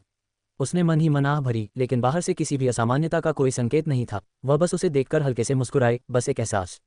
क्या तुम्हें नहीं लगता कि तुम्हारी पिछली पेंटिंग्स वाकई अच्छी थीं? हाँ, वे बहुत अच्छे थे, लेकिन मैंने पाया है कि कॉमिक्स भी काफ़ी अच्छी होती हैं। दोनों ही अच्छी हैं, मैं दोनों में ही आगे बढ़ सकता हूँ, बिना किसी में पीछे छूटे। किंग गुआंगलिन अभी भी सनवेन वाली बात सोच रहा था। तुम्हें क्या लगता है वो क्या करना चाहता है? क्या करें? हेफोंग ने विचारमग्न होकर ऊपर देखा, एक क्षण रुका, फिर उसकी ओर देखा और कहा, शायद अपनी सेना को बढ़ाने के लिए किसी और की कंपनी का इस्तेमाल करें। अध्याय 166। अध्याय 164। क्या होगा अगर वह आपको पसंद करती है? क्या किसी अन्य की कंपनी का उपयोग अपने सैनिकों को पोषित करने के लिए करना उचित है? किंग गुआंगलिन ने एक क्षण के लिए सोचा और महसूस किया कि यह बहुत संभव है। यह आदमी, तो अब आपकी कंपनी और भी कम विश्वसनीय हो गई है, और अगर वह आपको ले जाना चाहे तो आप क्या चुनेंगे? हे फैंग ने उसकी ओर देखते हुए पूछा। उद्धरण चिन्ह डॉट डॉट डॉट उद्धरण चिन्ह। किंग गुआंगलिन चुप हो गया। उन्हें लगा कि यह बिल्कुल सही नहीं है। स्पष्ट शब्दों में कहें तो सन वेन के कार्यों में कुछ हद तक सद्गुण की कमी थी। क्या आप उसके साथ मिलकर कोई व्यवसाय शुरू करेंगे? हे फैंग ने पूछना जारी रखा, या फिर आप ऐसी कंपनी में बने रहेंगे जिसके बारे में आपको नहीं पता कि वह आगे क्या बनेगी? अभी तो ये सब अटकलें हैं, समय आने पर हम इस बारे में बात करेंगे। किंग गुआंगलिन ने सिर हिलाया। अगर बात सचमुच ऐसी हुई तो? वह एक क्षण के लिए रुके। मुझे इस्तीफा देने में ज़्यादा देर नहीं होगी। यह मामला उनके सिद्धांतों का उल्लंघन करता था। वह ऐसा नहीं कर सकते थे, भले ही सन वेन ही वह व्यक्ति थे जिन्होंने उन्हें कंपनी में लाया था। ये यूले और अन्य लोगों को अधिक बार सिखाने के लिए पर्याप्त था, क्योंकि यह सन वेन द्वारा उन्हें नौकरी से परिचित कराने के बदले में था। पीछे मुड़कर देखें तो शायद सुन वेन को उसके मन की बात पहले से ही पता थी। 4 साल यूनिवर्सिटी में साथ रहने के कारण दोनों एक दूसरे के चरित्र के बारे में स्पष्ट होंगे। बहुत मुमकिन है कि सुन वेन उसे एक अर्ध शिक्षक के रूप में काम करने और हालात पर रखने के लिए लाए हों। अगर यह काम कर गया तो बहुत अच्छा, अगर नहीं तो वह तैयार था, इसीलिए उसने कभी इस बात का खुलासा नहीं किया। किंग गुआंगलिन ने अपना मन बना लिया, लेकिन उसे थोड़ा अफसोस हुआ कि चेन रुई हमेशा से ही सन वेन को ऊपर खींचना और उसे तैयार करना चाहता था। क्या यह मुश्किल नहीं होगा? हे फैंग ने पूछा। इसमें इतनी मुश्किल क्या है? किंग गुआंगलिन ने जवाब दिया, अगर यही उसकी योजना है तो कोई छोटी बात नहीं है। मैं तो आंख मूंद कर उसका अनुसरण तो नहीं कर सकता, है ना? दोस्त तो दोस्त होते हैं, लेकिन व्यापार तो व्यापार है, मैं फर्क कर सकता हूँ, उसने सिर हिलाते हुए कहा। उसकी मुस्कान फीकी पड़ गई और उसने आह भरी। अभी तो बस यही बॉस है। यहाँ तो थोड़ी मुश्किल है। चेन रुई और उसका कोई खून या कानून का रिश्ता नहीं था। किंग गुआंगलिन जाकर सुन वेन को चेन रुई के सामने कमजोर नहीं कर सकता था, इसलिए वह सतर्क था। लेकिन चेन रुई ने उस पर बहुत सकारात्मक प्रभाव डाला था और कॉमिक्स के मामले में उसे कई बार सलाह भी दी थी। बस यूं ही देखते रहना उसे कुछ हद तक गैर जिम्मेदाराना लगा। इसके बारे में सोचकर मुझे लगा कि यह सचमुच थोड़ा मुश्किल था। जब तक तुम अंतर कर सकते हो, बस गुस्सा मत करो और बिना सोचे समझे हंगामा मत करो। तुम हर दिन आधी रात तक काम करते रहोगे और मैं तुम्हें अंदर भी नहीं आने दूंगा। ऐसा क्यों होगा? अगर आप मुझसे पूछें तो बस इस्तीफा दे दीजिए और अपने घटिया चित्र बनाना जारी रखिए। उनके मामलों में क्यों पड़ना? हे फांग ने हार नहीं मानी और लगातार समझाते रहे, ऐसा नहीं है कि तुम पैसे के बिना जिंदा नहीं रह सकते। क्या तुम भूल गए हो कि मैंने तुमसे क्या कहा था? मुझे उम्मीद है कि तुम वही करोगे जो तुम चाहते हो, न कि मुझे पता है कि मैं क्या कर रहा हूँ, चिंता मत करो। किंग गुआंगलिन ने सहमति में सिर हिलाया। अभी मैं जो करना चाहता हूँ वह कॉमिक्स है, बस इसे जारी रखो। चलो इस बारे में बात नहीं करते हैं। वह एक क्षण के लिए रुका, फिर बात को कल की घटना पर वापस ले आया। वैसे भी वह लड़की तो बस एक सहकर्मी है जो शादी में आई थी। वह भी बस तुम्हें वापस लाने के लिए आई थी। हे फैंग ने वहीं से सवाल उठाया। उद्धरण चिन्ह डॉट डॉट डॉट उद्धरण चिन्ह। किंग गुआंगलिन ने एक पल के लिए सोचा, शायद ये काफी संयोग है। वह नहीं जानता था कि जियांग लिंगलिंग ही उसे वापस क्यों ला रही थी। ये बात उसे तभी समझ में आई जब हेफॉन ने इसका जिक्र किया। कैसा संयोग है? हेफॉन को चुपचाप घूरते हुए देखकर किंग गुआंगलिन ने उसकी गर्दन पर निशान को छूने के लिए अपना हाथ उठाया। उसके माथे पर एक मुस्कान फैल गई। क्या तुम्हें जलन हो रही है? छी, क्या मैं एक छोटी बच्ची से जलूंगी? हे फैंग ने उपहास किया। और वो तो बस तुम्हें घर छोड़ने आया था, इसमें जलने वाली क्या बात है? उसने अपनी आंखें थोड़ी सी खोल लीं और किंग गुआंगलिन को घूरने लगी। जब तक कि तुम लोग भी बकवास मत करो। किंग गुआंगलिन ने जल्दी से उसकी बात काट दी। ऐसा कुछ नहीं है, वह बस एक सामान्य सहकर्मी है। बेशक उसे जलन हो रही थी। अभी अभी ग्रेजुएट हुई थी और पहले से ही किसी काम करने वाले को छोटी बच्ची कह रही थी। उसे बेवजह मजा आया, पर उसने उसे सही नहीं किया। आखिरकार उनकी बातचीत का कोई नतीजा नहीं निकलता था और जाहिर है जब तक टीचर ही खुश रहेंगी वह अपनी गर्लफ्रेंड का साथ देगा। लेकिन वह तुम्हें पसंद करती है। हे फैंग ने उसका सिर झुकाया और पूछा, तुम क्या करोगी? यद्यपि वह किंग गुआंगलिन के बारे में सुरक्षित महसूस करती थी, फिर भी किसी का उस पर हर रोज लाड़ प्यार करना उसके लिए कुछ असहज था। मजाक बंद करो, मुझमें पसंद करने लायक क्या है? किंग गुआंगलिन ने मुस्कुराते हुए जवाब दिया, क्या अब भी तुम ईर्ष्या नहीं करते? कल मैंने तुरंत समझ लिया, वह तुम्हें पसंद करती है। हे फॉन्ग ने अपना सिर हिलाया। वरना मुझे बताओ, इतने सारे सहपाठियों और सहकर्मियों में से वह छोटी लड़की तुम्हें घर क्यों ले गई? अगर तुम सड़क पर बेहोश भी हो जाते तो भी वह तुम्हें उठा नहीं पाती। मेरे सभी सहपाठी शराब पीकर बेहोश हो गए थे। किंग गुआंगलिन को अभी भी यह असंभव लग रहा था। माफ करना, वह तुम्हें पसंद करती है। उद्धरण चिन्ह डॉट डॉट डॉट उद्धरण चिन्ह। उसने हे फॉन्ग की ओर देखा जो मजाक नहीं कर रहा था और संदेह किया, सच में? वास्तव में? क्या आपको यकीन है? जरूर, तो फिर मुझे क्या करना चाहिए? किंग गुआंगलिन का दिल धड़क उठा। तुम गलत तो नहीं हो सकते, है ना? मैं गलत नहीं हो सकता? क्या वह अक्सर कंपनी में तुम्हारे आसपास मंडराती नहीं रहती? हे फैंग ने आत्मविश्वास से पूछा। उद्धरण चिन्ह डॉट डॉट डॉट। वह अक्सर कुछ सवाल पूछती है। क्या उसने आपको काम के बाद डिनर या ड्रिंक के लिए आमंत्रित किया है? ओह, किंग गुआंगलिन ने समझाने की कोशिश की। मैंने उसकी किसी चीज़ में मदद की थी, इसलिए वह मुझे धन्यवाद देना चाहती थी। बस मुझे ये बताओ कि उसने ऐसा किया या नहीं। हाँ, क्या उसे नहीं पता कि तुम्हारी कोई गर्लफ्रेंड है? वह जानती है, किंग गुआंगलिन ने उत्साहित होकर कहा। वह मुझे बहुत समय से जानती है। जब उसने मुझे डिनर पर बुलाया था तो मैंने कहा था कि मैं व्यस्त हूँ। फिर उसने पूछा कि क्या बात है, तो मैंने कहा कि मुझे अपनी गर्लफ्रेंड के साथ जाना है। वह हंसा। देखो, वह मुझे कैसे पसंद कर सकती है, तुम जरूर गलतफहमी में हो। शानदार प्रदर्शन, इधर आओ और मुझे एक चुंबन दो। हेफोंग हंसा और अपनी उंगली घुमाकर उसे अपने पास बुलाया, और जब किंग गुआंगलिन आया तो उसने उसके गाल पर चुंबन किया, फिर उसे वापस बैठने का निर्देश दिया। अब ध्यान से सोचो, क्या सामान्यतः कुछ असामान्य हुआ है? कुछ भी असामान्य मुझे नहीं लगता। किंग गुआंगलिन ने अपना सिर हिलाया, फिर अचानक रुक गया। एक मिनट रुको। क्या? ओह, वह झिझका, उसे समझ नहीं आ रहा था कि बोले या नहीं। बताओ, हे फैंग ने आग्रह किया, मैं देखना चाहता हूं कि उसने तुम्हें कैसे लुभाने की कोशिश की। तुम्हारा मतलब लुभाना क्या है? ये तो बहुत भद्दा लग रहा है। किंग गुआंगलिन को यकीन नहीं था कि ये महज इत्तेफाक है, और उसने धीरे से कहा, उसकी हमेशा एक ही चोटी होती थी या वो बाल खुले रखती थी, लेकिन कुछ दिन पहले मैंने मंगा में मुख्य नायिका को 2 चोटियों के साथ बनाया था, और उसने उसे देखा और अगले दिन 2 चोटियां बना ली। मुझसे पूछा कि क्या ये उस पर अच्छी लग रही हैं। उसने कहा कि ऐसा इसलिए था क्योंकि उसे लगा कि ये मेरे चित्र में अच्छी लग रही हैं। इसे खास नहीं माना जाना चाहिए, है ना? उसे यह बात अचानक ही याद आई थी, और अवचेतन रूप से उसे लगा कि यह कुछ अजीब है, लेकिन अब जब उसने इसके बारे में ध्यान से सोचा तो उसे लगा कि यह ठीक है, यह नहीं जानते हुए कि यह सामान्य है या नहीं। कभी कभी हेयर स्टाइल बदलने की इच्छा होना सामान्य बात है। हेफेंग ने सिर हिलाया, लेकिन यह उसके लिए सामान्य नहीं है। क्यों? किंग गुआंगलिन दंग रह गया। क्योंकि मुझे पूरा यकीन है कि वह तुम्हें पसंद करती है। यह एक महिला का अंतर्ज्ञान है। हेफेंग ने आत्मविश्वास से उसकी ठुड्डी उठाई, और मैं निश्चित रूप से कल गलत नहीं था। ठीक है, अगर वह सचमुच मुझे पसंद करती है तो मुझे क्या करना चाहिए? वह कुछ हद तक सशंकित था। एक अच्छा सहकर्मी अचानक किसी को कैसे पसंद करने लग सकता है? इसके अलावा आमतौर पर, ठीक है, वह कभी कभी थोड़ी ज्यादा उत्साही हो जाती थी, लेकिन ये तो असंभव ही लग रहा था। क्या करें? हे फैंग ने उसकी ओर देखा। तुम यहाँ लड़कियों के साथ फ्लर्ट कर रहे हो, और तुम चाहते हो कि मैं तुम्हें सलाह दूं। यह आदमी सचमुच ईमानदार था, उसने सब कुछ खुलकर बता दिया। उद्धरण चिन्ह डॉट डॉट डॉट। किसने कहा कि मैं फ्लर्ट कर रही थी? बकवास मत करो। किंग गुआंगलिन लाचार थी। चलो, मैं गंभीर हूँ, अगर यह सच है तो मुझे क्या करना चाहिए? एक बड़ी रजाई साझा करें? हे फैंग ने पूछा। कुछ और कहने से पहले मेरे साथ एक छोटी सी रजाई साझा करो। मजाक करना बंद करो, गंभीर हो जाओ। तुम्हें कुछ भी करने की जरूरत नहीं है, बस वही करते रहो जो तुम करते आए हो। हेफोंग ने अचानक एक रहस्यमय मुस्कान बिखेरी। ऐसा दिखाओ कि तुम्हें पता नहीं है। ओह ठीक है, मैं गलत था, वह तुम्हें पसंद नहीं करती, बस वही करते रहो जो तुम आमतौर पर करते हो। प्रश्नवाचक चिन्ह प्रश्नवाचक चिन्ह प्रश्नवाचक चिन्ह। किंग गुआंगलिन के चेहरे पर उलझन भरी अभिव्यक्ति थी। ऐसा लग रहा था जैसे कोई योजना चल रही हो। अध्याय 167, अध्याय 165। कहना तो पड़ेगा, भले ही कहना मुश्किल हो। यदि यह उनके एक साथ आने से पहले हुआ होता तो हेफोंग को अभी भी चिंता हो सकती थी कि कोई किंग गुआंगलिन का अपहरण कर लेगा, लेकिन अब उसे किसी भी प्रकार की चिंता नहीं थी। वे दोनों एक दूसरे के लिए ही बने थे, और एक बार जब वे बातचीत शुरू कर देते तो किसी और को मौका नहीं मिलता। जो कोई भी इसमें शामिल होने की कल्पना करता है वह अपना प्रयास व्यर्थ कर रहा होगा। उसे इस बात पर पूरा भरोसा था। यदि किंग गुआंगलिन को कहीं से भी आए एक सहकर्मी द्वारा इतनी आसानी से छीन लिया जा सकता है तो यह असली मजाक होता।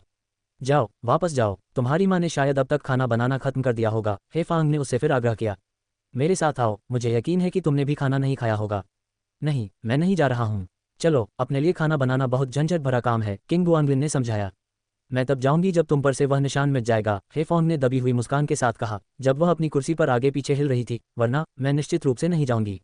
यद्यपि उसने कहा था कि यदि किंग की माँ ने इसे देख लिया तो कोई फर्क नहीं पड़ेगा, लेकिन यदि वे दोनों वहां गए तो उसकी ओर से अजीब निगाहों से देखने का विचार उसे थोड़ा असहज कर रहा था, इसलिए इसे बचना ही बेहतर था। लेकिन इस घटना के बाद उसने सोचा कि अगली बार जब किन की माँ आएंगी तो वह शायद और भी अधिक उत्साहित होंगी। पारिवारिक स्थिति जोड़ 1, मूर्ख किन स्थिति -1। फिर से उद्धरण चिन्ह डॉट डॉट डॉट उद्धरण चिन्ह। किंग गुआंगलिन जाने के लिए मुड़ा, फिर असंतुष्ट महसूस करते हुए उसने घूमकर उसकी अंतरात्मा की परीक्षा लेने के लिए उसे चुटकी काटी, और हेफोंग की आश्चर्य भरी चीख के बीच संतुष्ट होकर चला गया। अरे वैसे, वह फिर से वापस आया और उसे देखने के लिए दरवाजे की चौखट पर झुक गया। अब क्या? हेफेंग अपनी कुर्सी पर पीछे हट गई, कुछ सशंकित। एक बार प्रवेश देने के बाद से वह आदमी और भी बेशर्म हो गया था। वह नाम? किंग गुआंगलिन ने डेस्क की दराज की ओर इशारा करते हुए खुशी से मुस्कुराते हुए कहा, मुझे ये बहुत पसंद है। क्या आपने इसे बाद में बदल दिया? यह एक यादृच्छिक चयन था। ओह, नाम तो बहुत बढ़िया है, ये निश्चित रूप से लोकप्रिय होगा। तो फिर मैं चलता हूँ। उसने अब और देर नहीं की और नीचे घर की ओर मुड़ गया। किन्हे, तस्क तस्क। जितना अधिक किंग गुआंगलिन इसके बारे में सोचता उतना ही वह सहज महसूस करता। चलते समय वह खुद पर मूर्खतापूर्ण मुस्कुराता। उसे एक पल के लिए भी यकीन नहीं हुआ कि ऐसा संयोगवश नाम अचानक से चुना गया था। ये लड़की कह कुछ रही थी लेकिन उसका मतलब कुछ और था, ठीक वैसे ही जैसे एक बार वह चुपके से उसके बिस्तर में घुस गई थी। हम महिलाएं। जब वह घर पहुंचा और दरवाज़ा खोला तो किन की माँ आधे बर्तन पका चुकी थीं और अभी भी रसोई में व्यस्त थीं। दरवाजे की आहट सुनकर उन्होंने बाहर निकलकर देखा। आज तुम आधे घंटे देर से लौटे हो, क्या तुम फिर से हेफोंग के यहाँ रुके थे? हाँ। किंग गुआंगलिन ने अपना सिर दूसरी ओर झुका लिया, अपनी गर्दन पर निशान छिपाने की कोशिश करते हुए। क्या तुम्हारा काम लगभग पूरा हो गया है? लगभग? तुम्हारे सिर में क्या है? उसका व्यवहार अजीब पाकर किंग की माँ ने उत्सुकता से पूछा, क्या तुम कल रात सोने के लिए घर नहीं आई और तुम्हारी गर्दन अकड़ गई? ये कुछ भी नहीं है, कुछ भी नहीं। किंग गुआंगलिन ने ध्यान भटकाया और जल्दी से अपने कमरे में जाकर बैंडेड ढूंढने लगा। अगर हो सके तो इस शर्मनाक बोझ को न उठाना ही बेहतर था, लेकिन काफी प्रयास के बाद भी उसे कोई नहीं मिला। खाना तैयार है, जल्दी से हाथ मुंह धो लो। तुम अपने कमरे में क्या ढूंढ रहे हो? किन की माँ दरवाजे पर झुककर उसे ध्यान से देख रही थी। वह कल रात घर नहीं आया था और आज वह अजीब व्यवहार कर रहा था, कुछ तो गड़बड़ थी। ठीक है, मैं आ रहा हूँ। किंग गुआंगलिन ने असहजता से अपने हाथ धोए, खुद को आईने में बहुत देर तक देखता रहा और फिर ऐसा व्यवहार करने का फैसला किया जैसे कुछ हुआ ही ना हो और खुद के लिए चावल परोसने चला गया। गलतफहमी तो बस गलतफहमी होती है। आखिरकार उसकी और हेफांग की शादी तो देर सवेर होनी ही थी। इसमें झंझट की क्या बात थी? Ads by PubFuture ads. यह कोई बड़ी बात नहीं थी। किन की माँ अपना कटोरा पकड़े उसे घूरती रही। जब उसकी नज़र उस स्ट्रॉबेरी पर पड़ी तो उसकी नज़रें तेज हो गईं और उसने तुरंत अपने शक की पुष्टि कर दी। पिछली बार उसने उसे आधी रात को हेफॉन के कमरे में चुपके से उसके साथ सोने के लिए घुसते देखा था और उसे आधा यकीन था, आधा शक, और सोच रही थी कि कहीं कुछ तो नहीं। लेकिन अब उसे पूरा यकीन हो गया था। पिया हुआ कचरे का कितना सारा बोझ है। कल रात वह हेफॉन के घर घूमने गया था, उफ, वहीं रुकने के लिए। आजकल के युवा मच्छर के काटने से हुआ होगा। किंग गुआंगलिन ने किन की माँ के अजीबोगरीब चेहरे को देखकर असहजता से अपने कंधे उचका दिए, क्योंकि हेफॉन द्वारा सिखाया गया बहाना उसके मुंह से निकल गया। जैसे ही उसने ये कहा उसे तुरंत पछतावा हुआ और इतनी जल्दी में जवाब देने के लिए खुद को कोसा। बेहतर होता कि वह उसके पूछने का इंतजार करता। अब उसे ऐसा लग रहा था जैसे कमरे में कोई हाथी घुस आया हो। ओह, किन की माँ ने लापरवाही से जवाब दिया, चलो खाना खाते हैं। वह अंदर ही अंदर थोड़ी उलझन में थी, उन्हें सुरक्षित रहने की याद दिलाना चाहती थी, लेकिन उसे लग रहा था कि यह उचित नहीं है। उसने मन ही मन किन डैड को कोसा। उस बूढ़े आदमी को इतनी जल्दी जाना पड़ा, उसे ही इस झंझट से निपटना चाहिए था। उसे डर था कि ये जवान लड़के कुछ समझ नहीं पा रहे हैं। अगर ये जाने बिना कि ये क्या कर रहे हैं, किसी को गर्भवती कर दिया तो क्या होगा? बदनामी तो सबसे छोटी चिंता थी। अगर ऐसा हुआ तो लड़की का परिवार उनके बारे में क्या सोचेगा? कितना सिरदर्द है। अकेले माता पिता वाले परिवारों में पले बड़े बच्चे कितने सारे सबक गंवा देते हैं। हेफॉन के पास भी सिर्फ उसके पिता थे। शायद यही हाल था। कितनी सारी बातें अनकही रह गईं। वो दोनों साथ में। किन की माँ ने अनजाने में अपनी भौहें सिकोड़ लीं। वह खुद को चिंतित होने से नहीं रोक पाए। ये सिर्फ बार बार आने वाली खबरों की बात नहीं थी, ऐसी घटनाएं उसके मोहल्ले और रिश्तेदारों में भी होती रहती थीं और मजाक का विषय बन जाती थीं। दूसरों के बारे में गपशप करना मज़ेदार था, लेकिन जब बात उसके अपने परिवार के बारे में होती थी तो यह उतना मनोरंजक नहीं था। किंग गुआंगलिन ने उदास होकर चुपचाप चावल खाया। वह सहज महसूस कर रहा था, जबकि किन की माँ चुप रही, आलस्य से अपना खाना उठा रही थी। ऐसा लग रहा था जैसे वह विचारों में खोई हुई हो। हे फैंग फिर कब आएगा? जैसे ही किंग गुआंगलिन ने चावल का कटोरा खत्म किया और 1 सेकंड के लिए चला गया, किन की माँ ने अचानक पूछा। वह किंग गुआंगलिन ने रुककर कहा, होना चाहिए। सप्ताहांत, मुझे लगता है। बोरो फ्री 10,000 रुपीज़ -10 रुपये एनी टाइम। वेचेहुलू.com। ओह, किन की माँ ने सिर हिलाया। उसने कुछ देर सोचा और निर्णय लिया कि उसे हेफॉन्ग से सीधे बात करनी चाहिए, अन्यथा वह शांत नहीं रह सकती थी। कुछ देर तक चुपचाप खाना खाने के बाद किन की माँ ने पूछा, क्या उसने बताया कि वह तुम्हें अपने माता पिता से मिलवाने के लिए कब घर ले जा रही है? शायद अगले कुछ महीनों में, किंग गुआंगलिन ने अनिश्चितता से कहा। हे फैंग ने बताया था कि उसे गर्मियों की छुट्टियों में घर जाना है और उसने उसे भी साथ लाने की बात कही थी, लेकिन जून की छुट्टियां पूरे 2 महीने तक चलने वाली थी, इसलिए वह सही समय के बारे में निश्चित नहीं था। तुम क्यों पूछ रहे हो? उसने हैरानी से पूछा। क्या उसकी माँ घबरा रही थी? किन की माँ ने अपना सिर हिलाया। क्या तुम दोनों ने सब कुछ तय कर लिया है?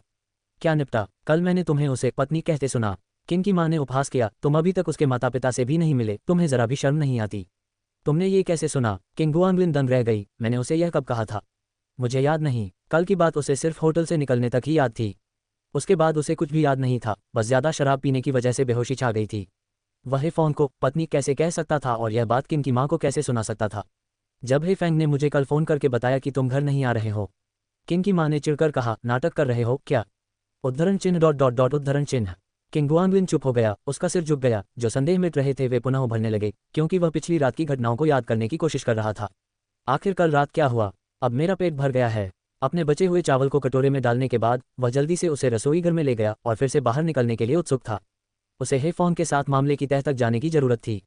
फिर से हे फैंग के पास जा रहे हैं? हाँ, मैं टहलने जा रहा हूँ और मुझे उसके साथ दौड़ना भी है। क्या हर समय उसके आसपास घूमना थकाऊ नहीं हो जाता?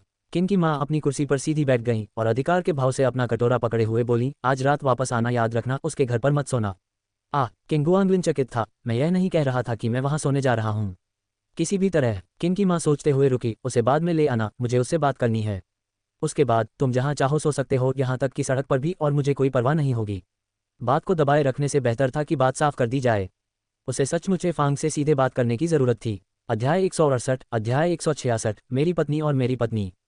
किंग गुआंगलिन ने जाते हुए दरवाज़ा बंद कर दिया ताकि किन की माँ की हेफॉन को बुलाने की गुजारिश पूरी कर सके।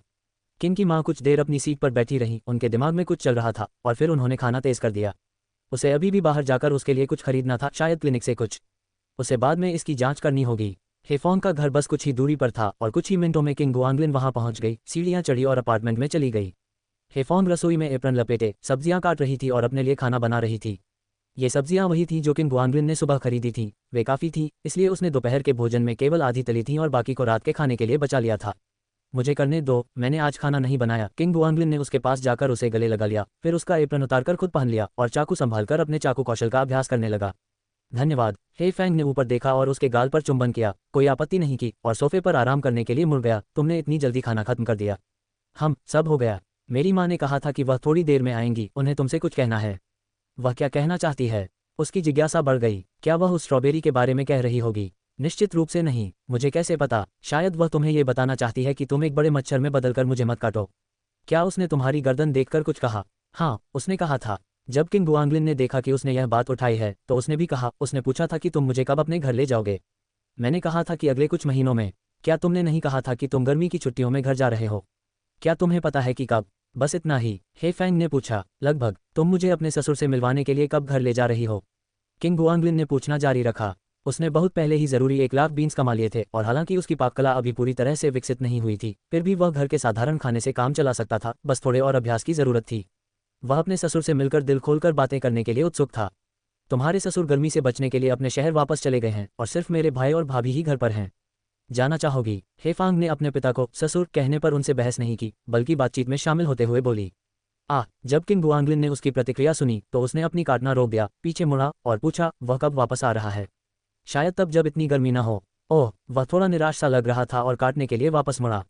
कुछ काटने के बाद वह फिर बोला, कल मेरे आने के बाद तुमने क्या किया? मुझे बताओ। मैं तो बस बिस्तर पर सोया था और क्या? हेफेंग आलस से सोफे पर झुक गया और उसे देखता रहा। तुम तो बिल्कुल नशे में धुत थे, बिना हिले डुले मेरे बिस्तर पर पड़े थे। बाद में मैंने तुम्हें थोड़ा पोंछा और हम साथ सो गए। मेरी माँ ने कहा कि उन्होंने मुझे तुम्हें मेरी पत्नी कहते हुए सुना। क्या ये सच है? उद्धरण चिन्ह डॉट डॉट डॉट। ओह हाँ, आप नींद में बात कर रहे थे और उसने ये सुन लिया। मुझे लगता है तुम सच नहीं बोल रही हो। किंग गुआंगलिन ने हेफॉन को शक भरी निगाहों से देखा। उसकी नज़रें भी बेफिक्र देखकर आखिरकार वह अपनी बात पर अड़ा। और कुछ? मेरे कहने का इंतजार मत करो, सच सच बताओ, तुमने और क्या किया? बस सच में, मैं और क्या करता? तुम्हें लगता है मैं तुम्हारे जैसा हूँ? अगर मैं भी तुम्हारे जितना नशे में हो जाता, उफ, तुम्हें यकीन नहीं होगा कि मैं कितनी मुसीबत में फंस जाता। हेफेंग ने घिनौना चेहरा बनाया। बेशर्म, तुम और बियर पी रहे हो, सिर्फ काल्पनिक रूप से। ठीक है, मैं कभी नहीं खाऊंगा। इसका स्वाद बहुत बुरा है, मुझे समझ नहीं आता कि इसमें इतना अच्छा क्या है। ठीक है, काल्पनिक रूप से अगर आप नशे में हो गए। किंग गुआंगलिन ने मुड़कर उसे देखा। उसकी नज़र अंततः उसके छोटे पैरों पर पड़ी। हे। इसके बारे में सोचना भी मत। हेफेंग ने जल्दी से उसके पैर पीछे कर दिए। इतना डरावना मत बनो। पैरों में इतना मज़ा क्या है? तो निश्चित रूप से शराब मत पीना। किंग गुआंगलिन उसे सिर्फ ये सुनिश्चित करने के लिए चिढ़ा रहा था कि वह उत्सुक होकर किसी दिन शराब पीने न लगे। छोटे पैर भले ही मज़ेदार न हो, लेकिन वह सचमुच उन्हें चुटकी बजाना चाहता था और उसकी प्रतिक्रियाएं मनोरंजक थीं। हे, उसे उन्हें चुटकी बजाने का कोई और अवसर ढूंढना होगा। रात का खाना केवल हेफॉन के लिए था, इसलिए केवल एक साधारण व्यंजन था, लेकिन किंग गुआंगलिन ने फ्रिज में खोजबीन की, कुछ टमाटर और अंडे ढूंढ निकाले और उसके लिए टमाटर के साथ तले हुए अंडे की एक प्लेट भी रख दी, परोसने से पहले उन्हें अच्छी तरह से पकाया। मैं ये सब नहीं खा सकता, तुम्हें कुछ और खाना चाहिए। हेफॉन ने उसे मनाने के लिए चावल का एक पूरा कटोरा पकड़ाते हुए कहा। मेरे पास घर पर बहुत कुछ है, मुझे भूख नहीं है। किंग गुआंगलिन उसके सामने बैठा था, अपना सिर हिला रहा था और उसे भोजन के छोटे छोटे निवाले खाते हुए देख रहा था तथा संतुष्टि का अनुभव कर रहा था। ऐसे साधारण दैनिक क्षणों में एक अवर्णनीय खुशी का भाव होता था, जो तीव्र तो नहीं लेकिन दिल में उतर जाता था। आपकी पाककला में सुधार हुआ है, बुरा नहीं है। मैंने तुम्हें रात के खाने पर आने को कहा है। जब तुम अकेले होते हो तो सिर्फ 2 व्यंजन बनते हैं।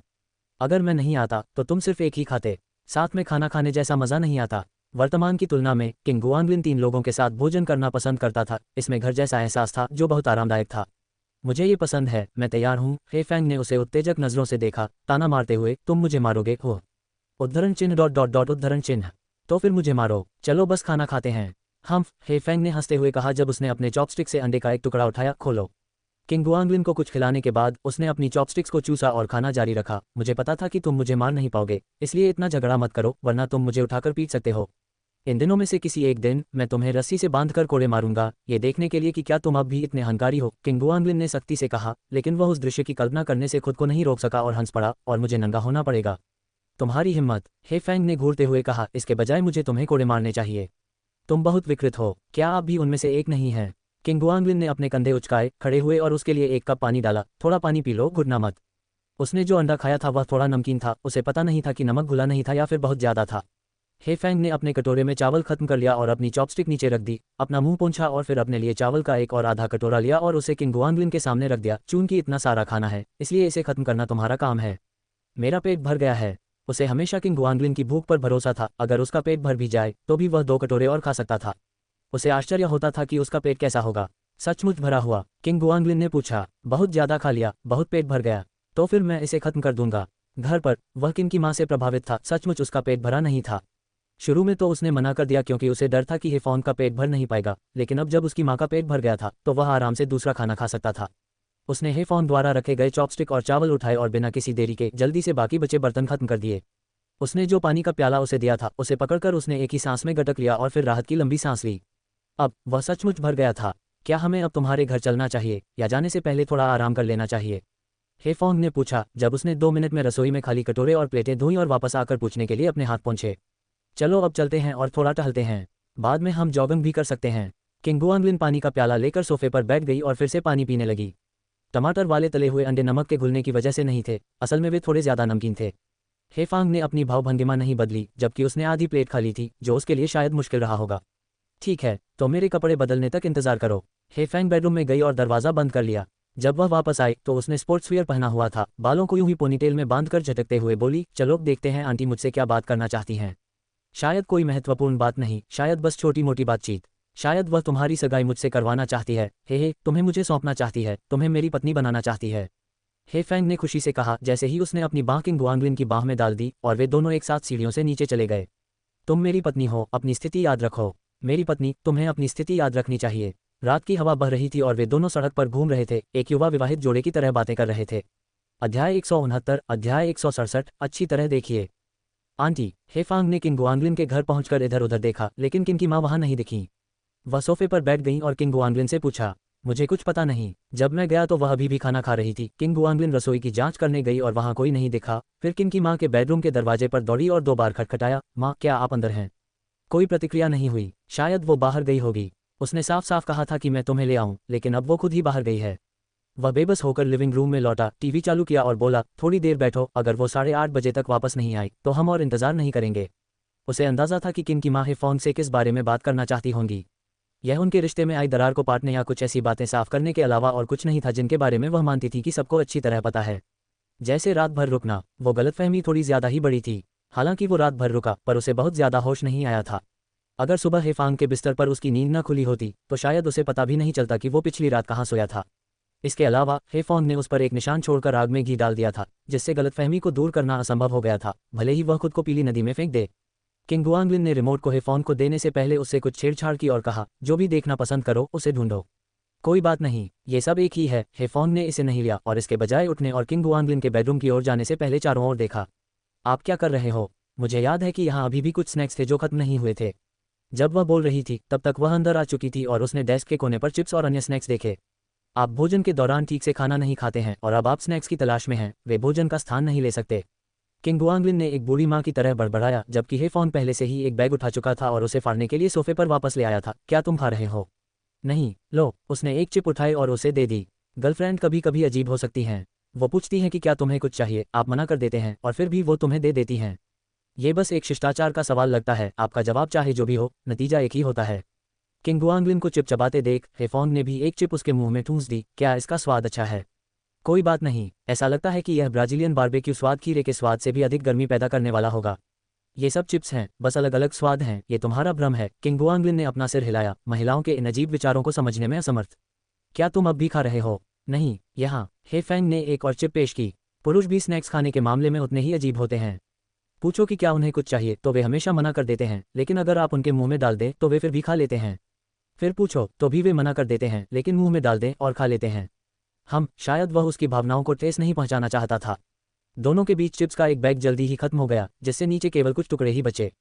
चिप्स के हर बैग में ये सबसे स्वादिष्ट हिस्सा था। हेफॉन्ग ने बैग को बढ़ाया, अपना सिर पीछे झुकाया और सभी टुकड़ों को अपने मुंह में डाल लिया। किंग गुआंगलिन के लिए कुछ भी नहीं छोड़ा। क्या आप भी अपनी उंगलियां चाटना चाहते हैं? लो, मैं इन्हें तुम्हारे लिए चाटूंगा। उई, जाओ अपने हाथ धो लो। किंग गुआंगलिन ने उसकी जानबूझकर बढ़ाई हुई उंगलियों से बचने के लिए अपना सिर पीछे झुका लिया। ये तलिए हैं, इन्हें मेरे चेहरे पर मत रगड़ो। इसे मेरे लिए फेंक दो। हेफैंग ने उसे खाली बैग दिया और उठकर बेडरूम की ओर देखते हुए झिझकी, फिर दूसरा बैग न लेने का निर्णय लिया और आज्ञाकारी होकर अपने हाथ धोने चली गई। तुम अकेले कैसे हो? हे फैंग कहाँ है? लिविंग रूम का दरवाज़ा खुला और किन की माँ एक छोटा सा बैग लेकर अंदर आई। वह शौचालय में है। किंग गुआंगलिन ने किन की माँ को गुप्त व्यवहार करते देखा और उत्सुक हो गई। तुम कहाँ चली गई? हम कब से तुम्हारा इंतजार कर रहे हैं। बेशक, मुझे कुछ काम था। किन की माँ सोफे के पीछे खड़ी थी, बिना बैठे। ऐसा लग रहा था जैसे वह फोन के बाहर आने का इंतजार कर रही हो। आंटी, क्या आप मुझे ढूंढ रही थीं?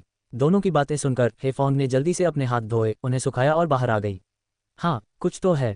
किन की माँ एक पल के लिए हिचकिचाई और छोटा सा बैग पकड़े हुए अपने शयन कक्ष की ओर चली गई। एक पल के लिए यहाँ आओ, चलो अहम बात करते हैं। जैसे ही उसने सब कुछ अच्छी तरह से योजना बनाई थी, जब उसने हेफोन को देखा तो किन की माँ को इस विषय को उठाने में थोड़ा असमर्थ महसूस हुआ, जैसे कि वह एक राय का पहाड़ बना रही हो। फिर भी कुछ न कहना भी उसे ठीक नहीं लगा, इसलिए उसने उसे बेडरूम में बुलाने का निर्णय लिया। इतनी गोपनीयता क्यों? किंग गुआंगलिन अपनी नज़रें घुमाए बिना नहीं रह सका। क्या मैं चुपके से सुन नहीं सकता? बस अपना टीवी देखते रहो। किन की माँ ने हेफोन को अंदर आने देने के लिए एक तरफ कदम बढ़ाया, फिर जोर से दरवाजा बंद कर दिया। ठीक है आंटी, आगे बढ़ो और बोलो। किन की माँ के इशारे पर बेडरूम में प्रवेश करते ही हेफोन बैठ गया और उत्सुकता से उसकी ओर देखने लगा। खैर, ये तो बस। किन की माँ रास्ते में जो शब्द कहने की योजना बना रही थी वह भूल गई थी, और कुछ देर सोचने के बाद उसने अपने विचारों को इकट्ठा किया और पूछा, तो वह कल रात तुम्हारे घर पर रुका था, है ना? उद्धरण चिन्ह डॉट डॉट डॉट। हाँ, उसने ऐसा किया।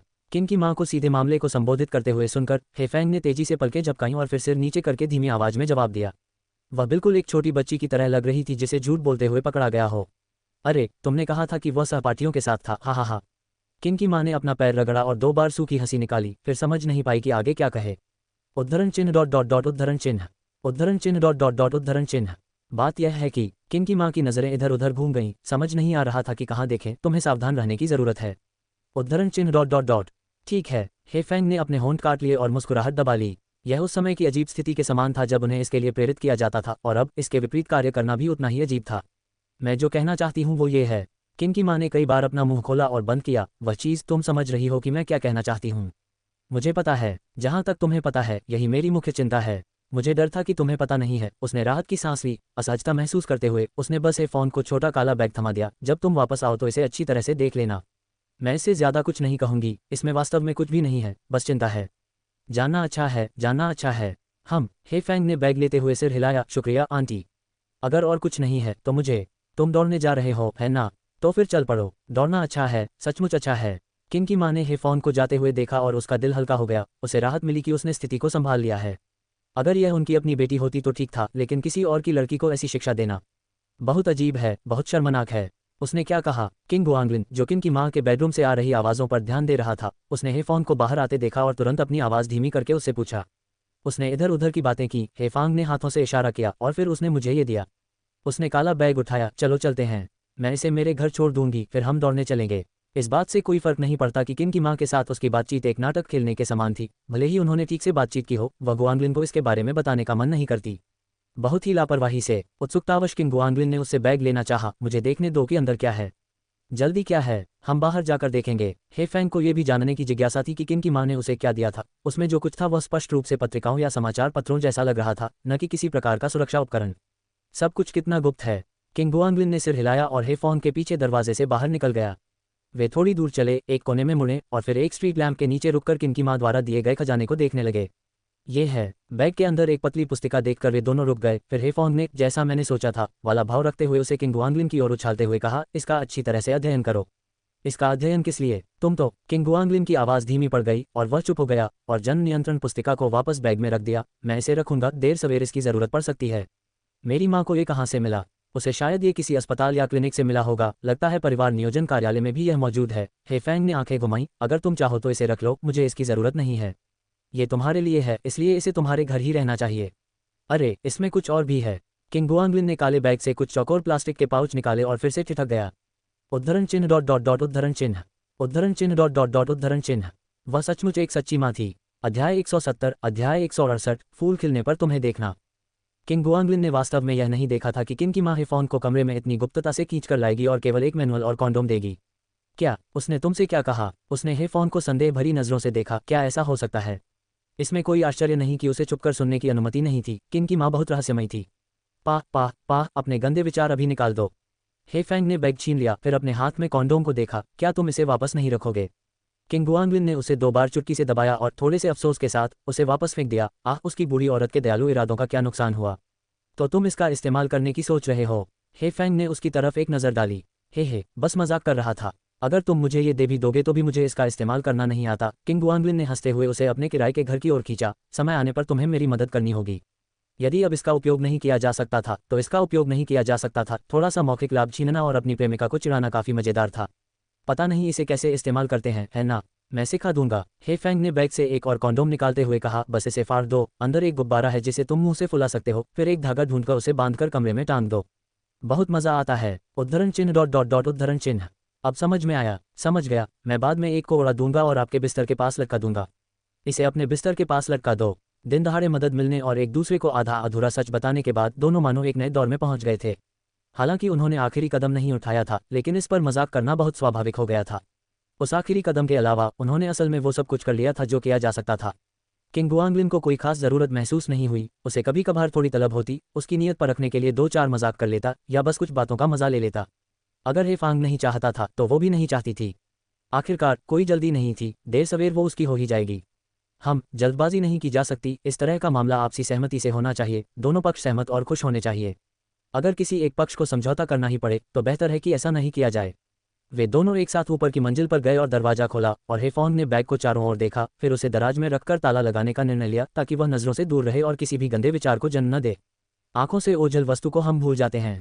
क्या तुमने सचमुच ताला खरीदा है? तुम्हें मुझ पर इतना भी भरोसा नहीं है? दराज पर लगे छोटे से ताले को देखकर किंग गुआंगलिन कुछ अवाक रह गया। क्या मैं तुम्हारी पांडुलिपि पर नजर डालने वाला आदमी हूँ? हालांकि कल सुबह उसके द्वारा लिखे गए कला अनुभाग पर एक नज़र डालने का विचार उसके मन में था, लेकिन उस समय ये सिर्फ एक विचार था।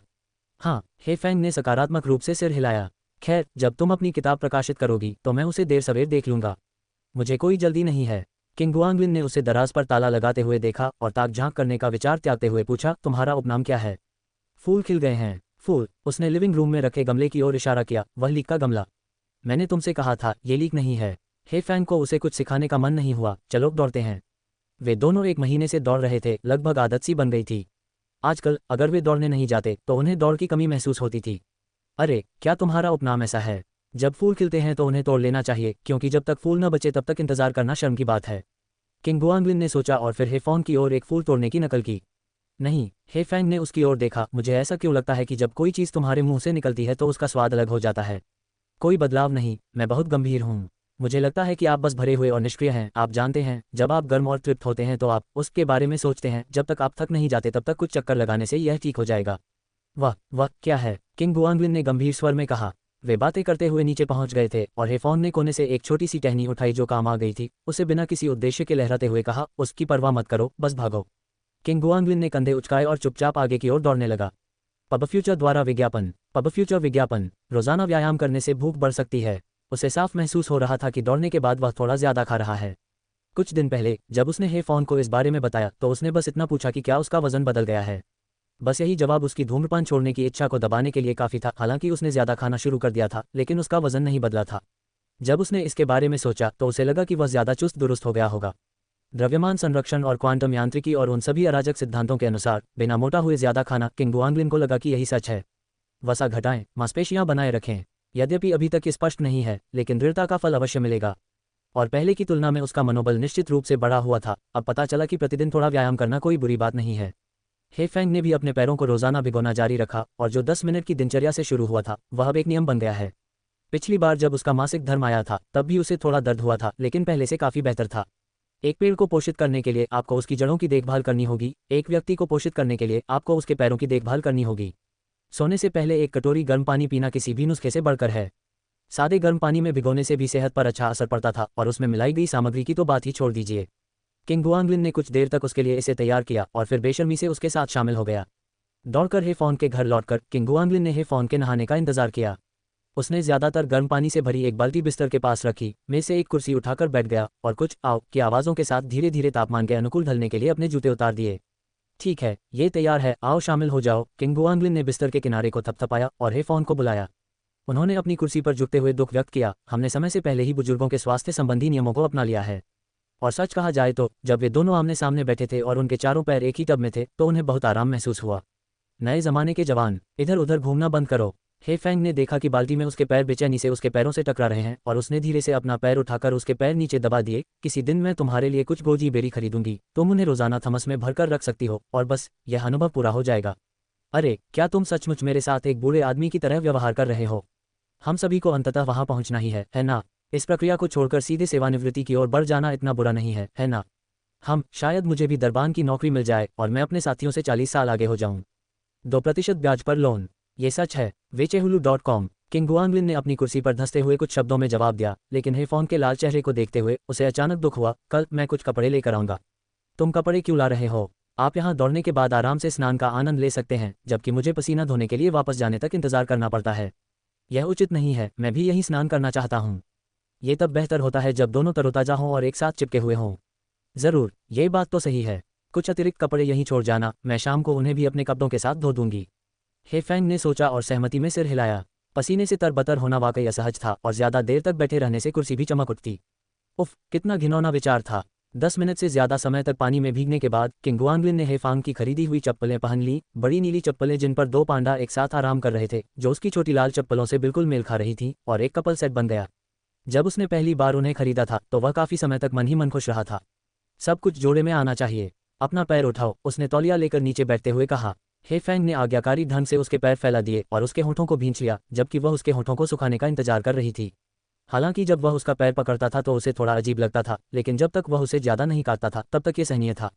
शुरुआत में किंग गुआंगलिन ने जानबूझकर 1-2 बार उसके पैरों को चुटकी काटी, लेकिन बार बार विरोध करने पर उसने ऐसा करना बंद कर दिया और जल्दी से उसके पैरों को सुखा दिया, फिर बाल्टी को खाली करने के लिए बाथरूम में ले गया।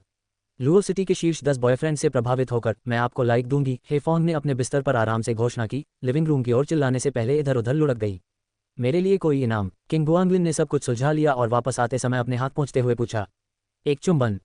वह दरवाज़ा बंद करने के लिए मुड़ा, उसकी नज़रें दाएं बाएं घूम रही थी। क्या मैं शायद थोड़ी मदद मांगूं? दूसरी बार तारों तक पहुंचने का अनुभव पूरी तरह से अलग था, जिससे वह पुरानी यादों में खो गई। उद्धरण चिन्ह डॉट डॉट डॉट उद्धरण चिन्ह, उद्धरण चिन्ह डॉट डॉट डॉट उद्धरण चिन्ह। यहाँ आ जाएं। आगे की कहानी सुनाने के लिए एम स्टोरी वर्ल्ड को सब्सक्राइब करो।